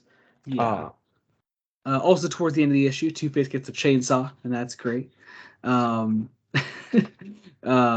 and it's so great it makes the cover of the next issue. You know who he kind of looks like, the way he's drawn in these last couple of pages? Bruce Campbell. You know what, he kind of does, and maybe it's the fact that he has a chainsaw. So, but yeah, his face is just in general just a bit I was chinnier. I was thinking Evil Dead. Like, Yeah. Oh yeah, exactly. Yeah, his face just has more chin in this. Like, yeah, it's yeah. it's great. Anyway, moving on to Batman 513, which, man, I didn't love this one. Uh, I don't remember what happens in this one. That's exactly it. Nothing. My note says someone is referencing Evil Dead. Dick is very cautious. I guess. I mean, look, in the way Two-Face is holding that chainsaw, it almost looks like it's attached to the arm. That's what I was thinking. Oh yeah, exactly. Oh, yeah. hey, look, he gets back in the orange and purple in this issue. There we go. That's nice. But yeah, it's action. It's Dick and Tim fighting Two-Face, and this whole idea of, Two-Face having conflict with himself, and Dick remembering one of his worst failures as Robin, where he misjudged Two-Face, and that led to a death, which I like the inner turmoil. I like. Look, whenever there's a scene between Dick and Tim, it's great. Mhm. Like just their relationship as characters feels very brotherly. It feels very well done. We have, we have Two-Face flipping his coin a bunch to, let other criminals out of Arkham, manipulating the binary. And that's interesting. And also, okay. It, also, he's sending some prisoners to prison without trial, because of this, which just works for Gotham and like clearly creating the chaos that he wants. Before, uh, before attacking, before some goons are attacking a movie theater, because again, all of these computer screw ups. And like the issue has a climax by doing a fight in a movie theater, which is very, very cool, and very nice. Um, Basically, and leading to the point where Dick and Tim realize, oh no, this is all an attack in cyberspace, which, oh, how 90s. Oh, it's beautiful. But that's basically that. Yeah, I didn't love it. This is an issue with honestly with fat. It needs to be cut down a little bit. Yeah. It needs to be condensed. But anyway, moving on to Shadow of the Bat number 33, which if you put this and 32 together, they make a really nice linking cover that I love. Yeah, really great stuff. Anyway, getting into it. What do I have on this one? This is a really stupid note. I have Gordon struggles. This was the issue. This was the issue that made me realize my issues with the art in the previous issues. Because, well, this one obviously it's Brett Blevins back on art, and that's just great. But yeah, the Gordon struggles. Yeah. And honestly, they kind of take over the issue. Like, there's not actually much Two-Face in this one. Yeah, but you know what? It works. Yeah. Because I like seeing Gordon's home life. I don't know. I don't mind it. We've said it before. Not every issue needs to just be directly about Batman. Yeah. Yeah, exactly. Like, we can take some time to explore the supporting characters. That also makes a stronger story in general. Certain modern comics that apparently cut off any supporting cast who aren't superheroes. I'm assuming you're referring to a certain Marvel comic that I'm not currently reading. I have had things come across my Twitter, and I'm just like, oh, dude, I just without naming names, because I know there are fans of that run. I just have, from what I've heard about it, it sounds like a fucking mess. And as someone that's reading a really great, very human Marvel run right now, Fantastic Four by Ryan North, it's night and day from what I've heard. Which is, again, very weird. You need the human element. Yeah. This is also an issue where, like, which also, if you're not reading Fantastic Four by Ryan North, it's fucking beautiful. And if you're gonna get it for nothing else, the Alex Ross covers are so worth it. Which is the reason I started collecting it. But the story is actually really great. So, yeah. But this is an issue where, like, the crime is pretty much all street level until the very end, where you know, Two-Face has tied up Harvey Kent. You know, Harvey Kent. They just wanted to make the obscure reference, I believe. Oh yeah. There is no greater motive behind that. Yeah. But it's a breakout of Blackgate. The Gordon Sarah drama is great.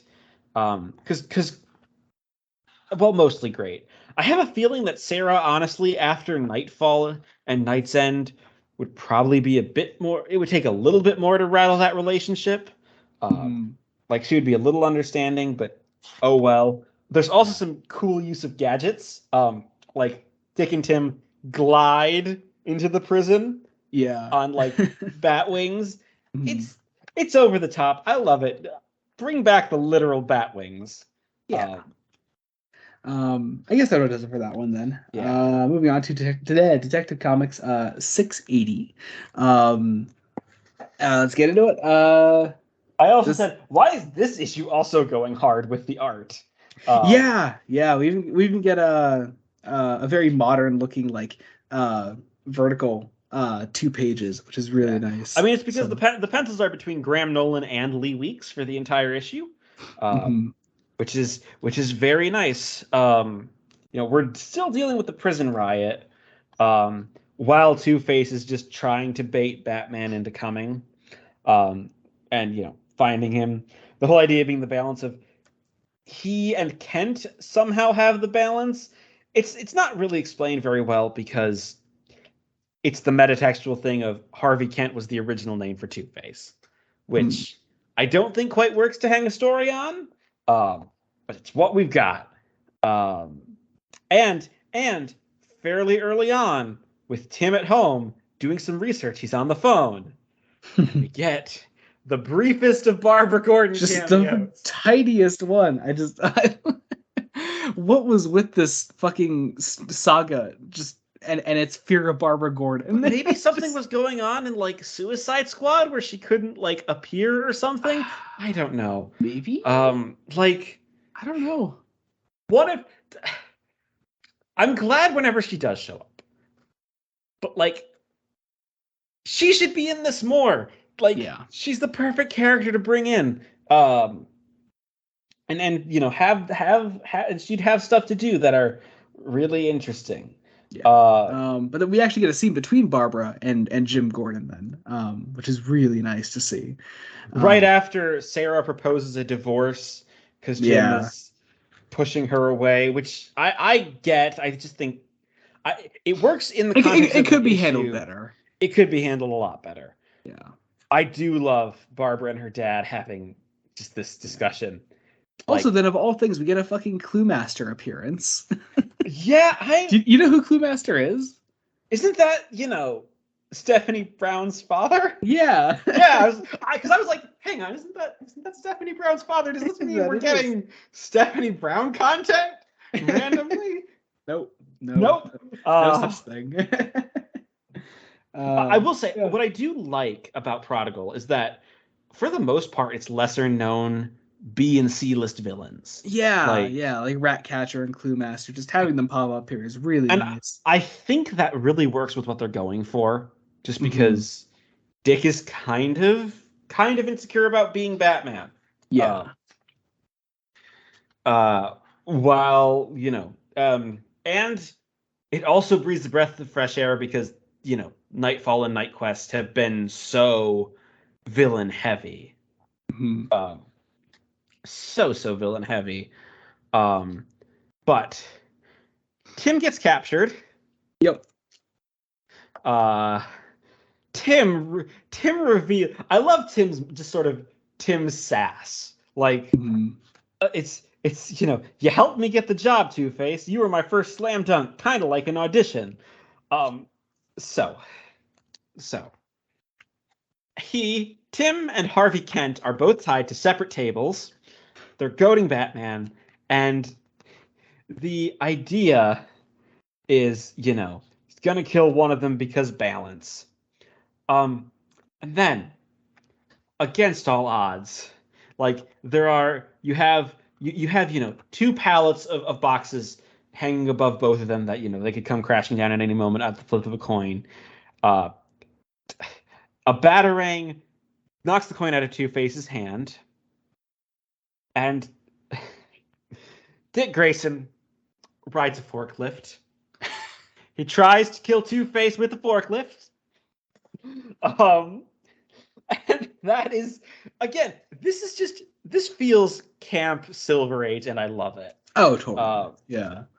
And because that's game over, and Dick saves them both, so Dick can be, feels that he's actually getting good at this, but it doesn't make him feel better because he knows he's going to have to give it up.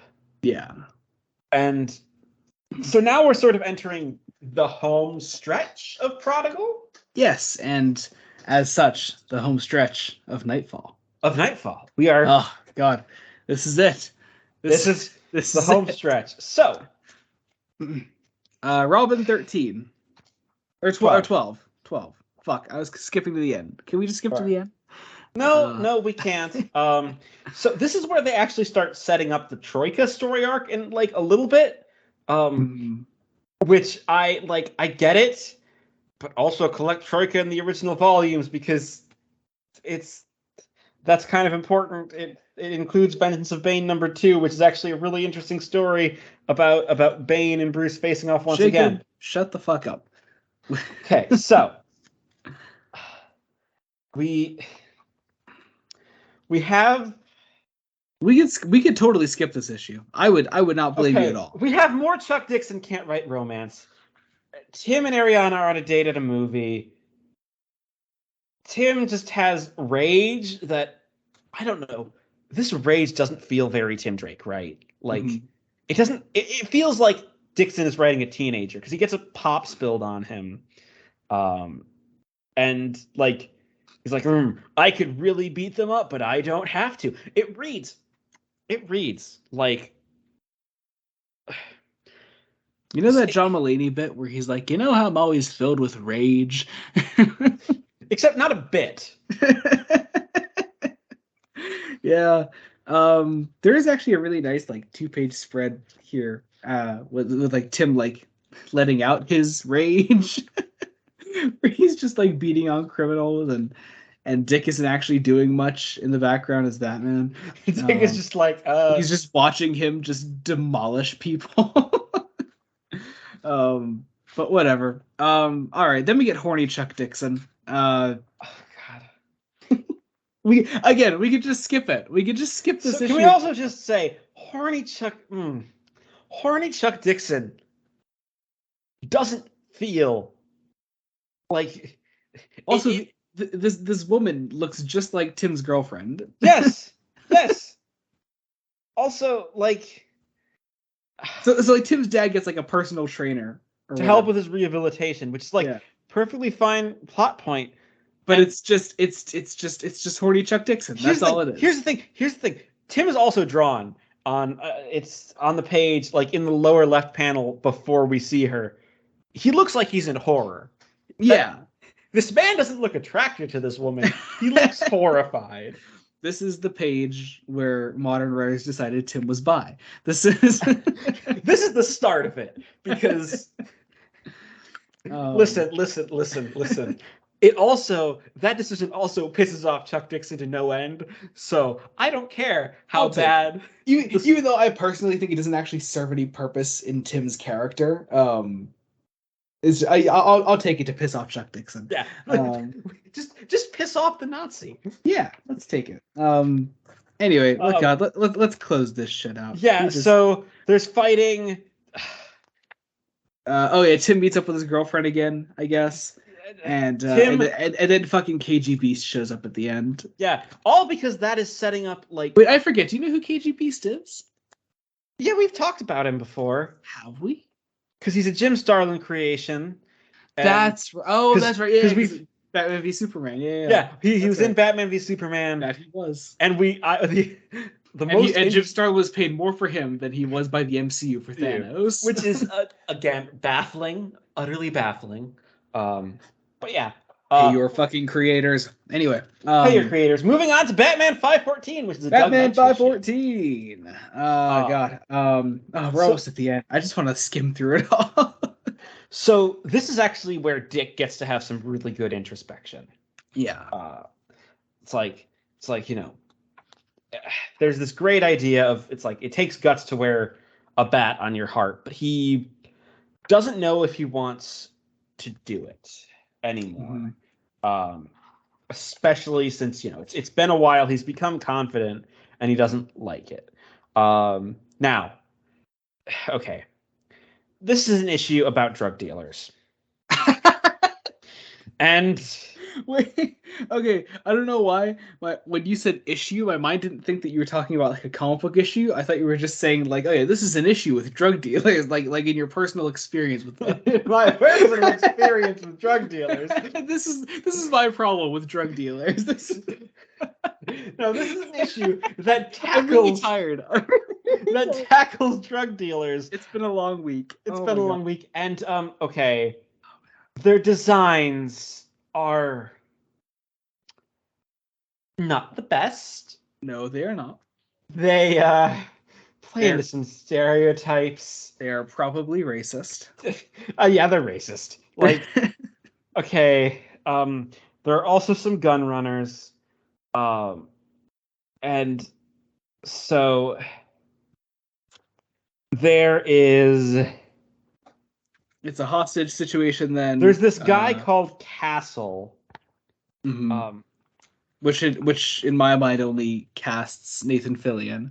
Did you ever see Castle? I have not actually. Do you know what Castle is? No, my mind was cast. It was going to the Punisher. Oh, see now I don't know why. When you say like there's this guy named Castle, I think Nathan Fillion from the show Castle. Yeah, but like so he's out. And there are these, three men being chased, and it's kind of a runaround. It doesn't quite work. It's the idea that Gotham's becoming a war zone, and really, it's mainly to service for Dick's introspection. Yeah, it's trying to push Dick to the point of considering killing, but he's not going to do it. He's not going to do it because it's Dick Grayson. Yeah. It's a lot of action. Again, quite a bit of sketchy content, shall we say. Yeah, which makes us beautifully want to transition into Shadow of the Bat 34. Yes. The Tallyman's back. Yeah. I like that we wrap up sort of the Tallyman idea of this villain who Bruce is faced, though we didn't see it, and then that Azrael's faced, and now Dick is facing. Yeah. And he's a total idiot who can't realize he's dealt with three different Batmans. Mm-hmm. Like, what's interesting also is that like there wasn't much of a transition between the last issue and this issue. Oh no. Mm-mm. And this issue is equally as sort of introspective. Like Dick is tied up through a lot of this. Yeah. As we get close to the end of it, we get this idea that like Dick Dick almost treats the mantle of the bat as a burden, but doesn't want to give it up either because he feels like he can be better at it. Yeah, which is fascinating. A lot of this is just also just told through flashbacks of Dick Grayson's life. Yeah, we get like a flashback of like of Dick training with the circus, and then we have like him and Batman like fighting the Joker, and it's then him with the Titans, and it's just a cool little look at Dick's life. All through the lens of this of the Tally Man as a character, who, let's be honest, was abused by Azrael. Like, you see a giant bat symbol etched into his chest. Yeah, this was literal torture. Yeah, just I don't know, just cool to see him again here. He doesn't actually get too much to do because Dick defeats him pretty easily in the end. Yeah, and I think that works. Yeah, because at the end of the day, the character is more a vessel, and it's meant to be this thematic connection between Dick, Azrael, and Bruce. Especially since we're, after this, there are only 2 issues left. And which I guess brings us to Detective Comics 681. 681, which, okay, this cover's homaging a famous cover, like a Golden Age cover, right? I'm not sure. I mean, the image of Batman and Robin in a spotlight in these exact positions. Right? Yeah. It vaguely looks like it, but I don't know if it's exactly homaging it. That's what it brings to mind for me. But there's also this, cloaked figure that you see in the outline. And I think it's meant to be like, ooh, is it gonna be Azrael or something? But no, it's just Bruce. Because they play around with the idea of is it Azrael who's back? Because we have some gangsters. You get the feeling at this point that like Dick and Tim have developed a really great working relationship as Batman and Robin. Yes, I mean, I think that's actually shined through the entire arc really well. Oh yeah, definitely. But like here, like they're working together really nicely. And it's just really on display here. There's also a character called Steel Jacket. Yeah, I don't know who this character is. This is a character. Neither do I. But yeah, it's a nice issue because a lot of it is Dick and Tim working together, working really well as a team. This whole idea of the 2 of them having to work together. They're trying to figure out who's responsible for these killings. There's the potential that it could be Azrael back again, even though it luckily isn't. Like, they eventually, you find, Dick finds a homeless man who can give him some information about someone, who's gotten money out of the ATMs. Tim works on his own really well. And all leading up to the end where Bruce Wayne shows up again. Oh, sorry, go ahead. There's a brief moment where because it's this blonde, he goes to this sort of Christian refuge for the homeless and sees this blonde guy with glasses who is Azrael, and like he's just pathetic and has gone insane. Very sad that like no one's gonna fix this problem of this guy. And Tim gets in over his head and finds Steel Jacket while Dick goes back to the cave and finds Bruce's back. And that's the end of the issue. And we end with Robin 13. Yes, which is an odd issue to end the collection on. It's also just an odd ending. Yeah, it really is. Because, like, I don't know, we're building this idea that Dick doesn't want to give back the mantle. And it's like, okay, sure, I guess. Whatever. But, like, why create that tension there when it clearly doesn't exist? Yeah, and it just kind of, it ends. Yeah, it's a weird issue to end this on. Tim, is on his own fighting Steel Jacket. That's sort of a lot of Tim's plot. Well, There are a lot of great scenes between Bruce and Dick throughout. yeah, they have though. this. It's a great sequence of scenes in the cave, where I like Dick's reluctance to give up the mantle for the fear that Bruce would just give it up at the earliest possible convenience again. Uh, Mhm. uh, like, and I think it's telling that the next time someone else is Batman, basically, and it's when Dick is Batman again, because Bruce Also, I is. just gotta say, I'm not a huge fan of the art in this issue. It's by John Cleary and Phil Jimenez is on it too. But John Cleary clearly is doing a lot of these faces, and I don't like a lot of these faces. They look Um, weird. I think John Cleary is doing the Tim portions. It looks like. Well, Tim doesn't look like Tim in some of these Oh no, and just faces. like fucking look at Bullock and just I don't know. It's really weird. Montoya, Yeah, like that's who supposed to also be Montoya. is just colored incorrectly if that's meant to be Montoya. Yeah, she's very white, and it's like, Yeah, just nope. nope, Um, nope. uh, But we also get oh hey, we get a Jason Todd call out, and that's always nice to remind Bruce of his greatest failure. That's great. Uh, uh, and I like it. I like that. One thing I do like is that Dick and Bruce don't actually come to blows.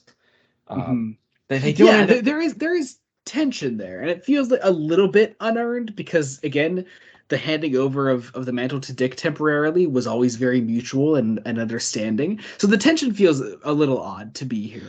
Um, What they're going for is clearly it arises from Dick seeing Tim in danger, like Dick being Batman and having a Robin of his own.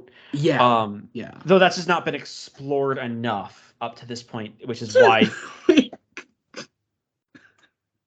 Sorry, I'm just laughing at this art. Go to page 18 of the comic of the individual issue and look at Montoya in the top left of that Oh yeah, page. she looks like an anime Barbie doll She thing. looks like that the fucking way that Frank Miller drew those fucking uh anime manga like Yeah, newscaster girls. yeah, it's very Oh fuck. weird.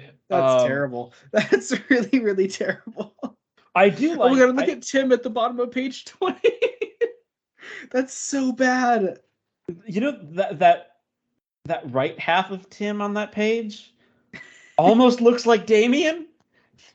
You know what? You are Like absolutely the right. way Frank Quitely draws Damien, because I've seen, I think, like a cover, like that's what it Oh looks yeah, like. the Frank Quitely Damien cover, yeah.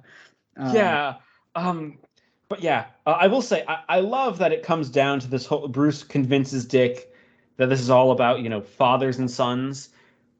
This is kind of where we're cementing the Bat family yeah. in the modern context in this one issue right here, because Tim's deals with the threat on his own, comes back to see That Dick is Nightwing Dick again. is back as Nightwing. And also we don't get a full Bruce like suit reveal in this issue. He's in the shadows at the end, and I find that really interesting. It's because they say this in the introduction to the Omni that I have. This is where they officially decided to redesign the bat suit to reflect the 1989 and 1992 films Batman and Batman Returns. Oh. I was Yeah. unaware that's why they did that. Yep. Huh. So for a lot of what's coming next, you don't get to see, like, this is, I guess, the phasing out of a lot of blue suited Batman. Oh, Um, most definitely. Well, especially as we enter like the late 90s, early 2000s, yeah, we're going into all black and gray at this point. and I mean, it works. Like Yeah, yeah, I don't it mind it. works. I like the blue suit, but Oh, so do I. also But honestly, I don't think a lot of blue suit Batman works in a modern context. it I mean, doesn't. really, in my opinion, it depends on the artist. Like, I don't think Greg Capullo Batman looks good in a blue suit, No, but the way Dan Mora draws Batman looks amazing as in a blue suit. I mean, yeah, I Did you mean ever the see Dan blues. Mora's Batman nowadays? I believe so. I will send it to you. It's so fucking good. He's the Uh, guy on World's Finest right now. Finest. Yeah. Yeah. Here's the thing. What I find fascinating just about the blue suit is that it only exists because it's like there was a large period of time. It also affected animation, like film animation, quite a bit, Mhm. where to represent black you would have to use blue in a lot of places. Yeah. Um, uh, partially as a cost saving, partially to make it look good, and I think that's cool. But yeah, that's how Prodigal ends. It just kind of it just kind of stops, and it's just like, okay. Well, and if that isn't just this entire saga perfectly encapsulated, I don't know what is. But it's not like it ran out of steam or anything. No, honestly, just, if anything, it felt more creatively charged towards the end. Yeah, and then it's just like, oh, we're done now. I guess. I guess. Cool. Yeah. Yeah. But I enjoyed Knightsend. It's fun. It's not perfect or anything. It's definitely not like top 10 Batman stories. Yeah. But Knightsend and Prodigal, actually, while we were recording this, we got a new Twitter question. We did. Yeah, we did. Comes from Rules Panda at Jonathan787-38610. Please change your Twitter at. I say it every time you submit a question, but I love you. Thank you. Anyway, I've recently read the recent comic book continuation of BTAS. Any thoughts on that comic's take on Azrael? Am I too late? No, you're not too late. You made it just in time, I suppose. But I have not read that comic, so I unfortunately cannot comment on such. Yeah, I haven't read it. But I do know that they're doing like the idea there is that that is covering like a lot of Batman characters that either didn't exist at the time that BTAS was made, or maybe just was never covered by the show for some reason. I know they did like I think Red Hood actually. So they're doing Jason. Yeah. Which that must be interesting because of the way Tim is adapted in BTAS. Yeah. And I'm pretty sure Paul Dini's on that book actually, so I'm sure it's at least really good. So I do want to check that out. But thank you for the question anyway. Yeah. So that was Knightsend. That was Nightfall. That was Nightquest. That was Knightsend. That was the Nightfall saga. Holy shit. That was. I mean, I'm so conflicted because I'm glad I read it. It's a very important piece of Batman history. Yeah. Yeah. 1/3 of it does not need to be there at all and can be skipped. Entirely. Yeah. But I'm glad it at least ended on a high. Never quite hitting the highs again as Nightfall did. No, Nightfall as a volume is still the most solid one of the three, and it's so worth it. But Nightquest and Knightsend I would lightly recommend, but still recommend. Yeah, it's a solid. I'd say between it and Prodigal together, probably about a 7 out of 10 for a book. So I'm surprised that we didn't get this question at all. I mean, it has a pretty obvious answer, but Jacob, did you prefer this or the death of Superman overall? I preferred the death of Superman overall. Oh yeah. I mean, obviously, it's pretty fucking great. I'm glad we got more. I'm very glad we got more Tim Drake content, obviously, because that honestly gotta say.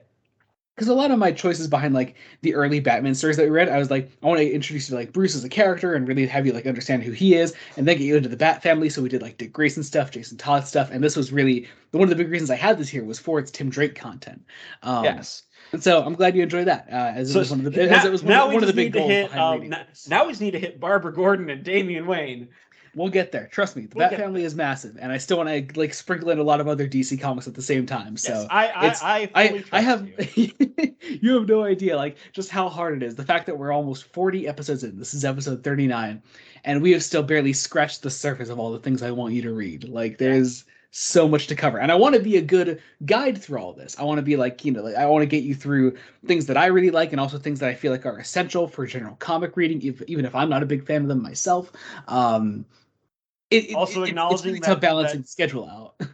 Also acknowledging that despite us having similar taste, we don't always agree because there could be things that you dislike that I like. Oh, most certainly. Yeah, it's happened before on the podcast. Yeah. It's I don't think we've had a massive disagreement though. Nothing massive. Not something that totally divides us yet.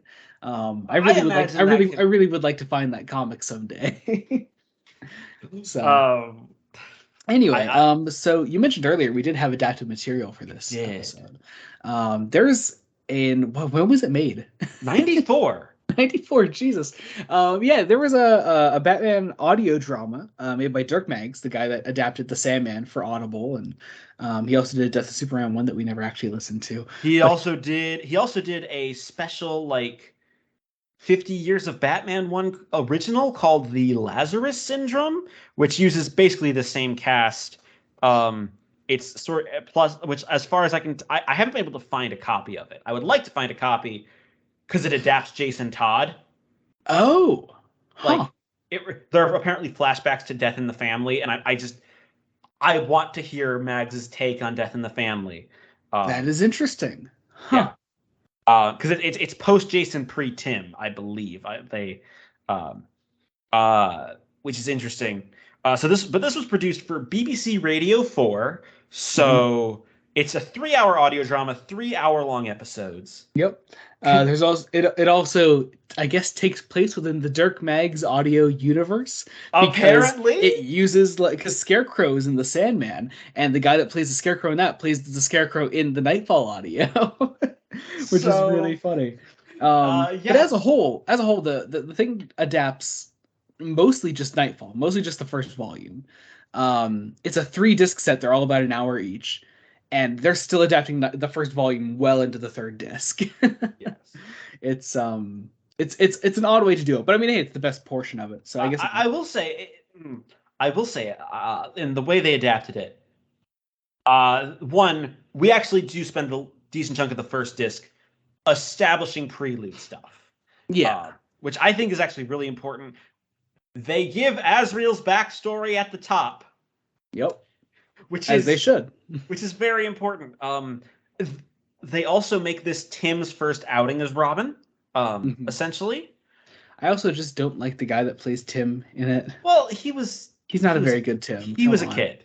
He was a Yeah. kid. He's the son of the guy playing Bane. Oh, I didn't know that Yeah, actually. at least I believe so, based on them having the same last name. Hmm.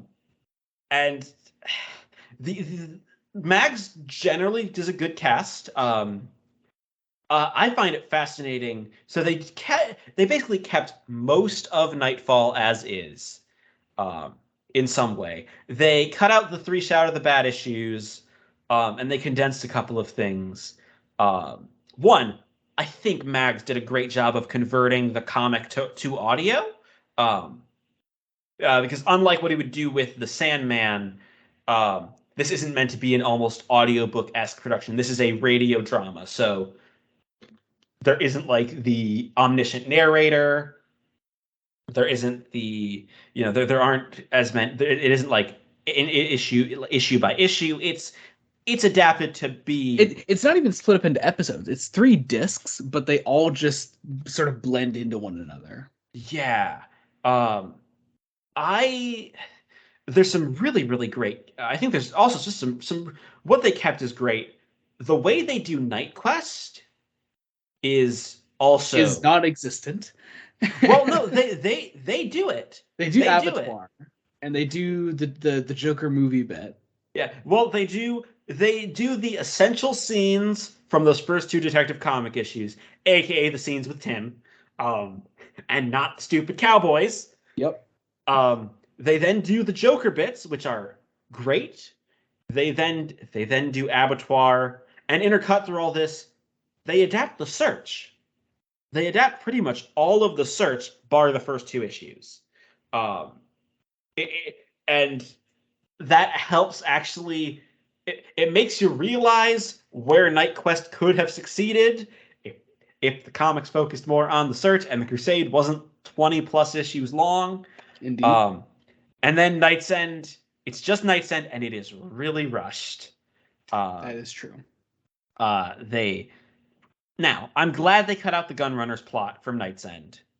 Part of me wishes maybe it got one more disc to really to just take a breather a little bit with some of the Search stuff and do some of the Knightsend stuff. Mhm. Obviously, Prodigal didn't happen because Prodigal wasn't finished when this was being made, because this was right there. And we end with Alfred actually returning, which is great. And Alfred is voiced by Michael Goff. Indeed, which is lovely. I love Michael Goff as Alfred through all of this. Yep. As you fucking should. As he's Michael great. fucking Goff. Like, come on. Bob Sessions is playing Batman here, and he's great. Now, Carrie Shale is pulling. So there's only about a cast of like 14 actors, I think, doing all the parts. Mhm. So every actor is pulling For double instance, duty. the guy that does Joker also does Azrael. Azrael, you know? which is Carrie Shale. He also does Dick. That is true. Yes. Yeah, and I know, Joey, you didn't love his Azrael.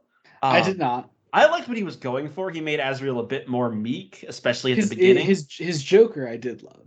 I want more Carrie Shale Joker. Like I would love. Oh yeah, he's wonderful. and the way they read the cast credits at the end. Yeah, I thought that was very fun. Yeah, I enjoyed that. Yeah, pretty much all the female roles are played by Lorelai King.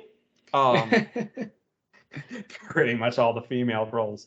Oh man, we know that feeling.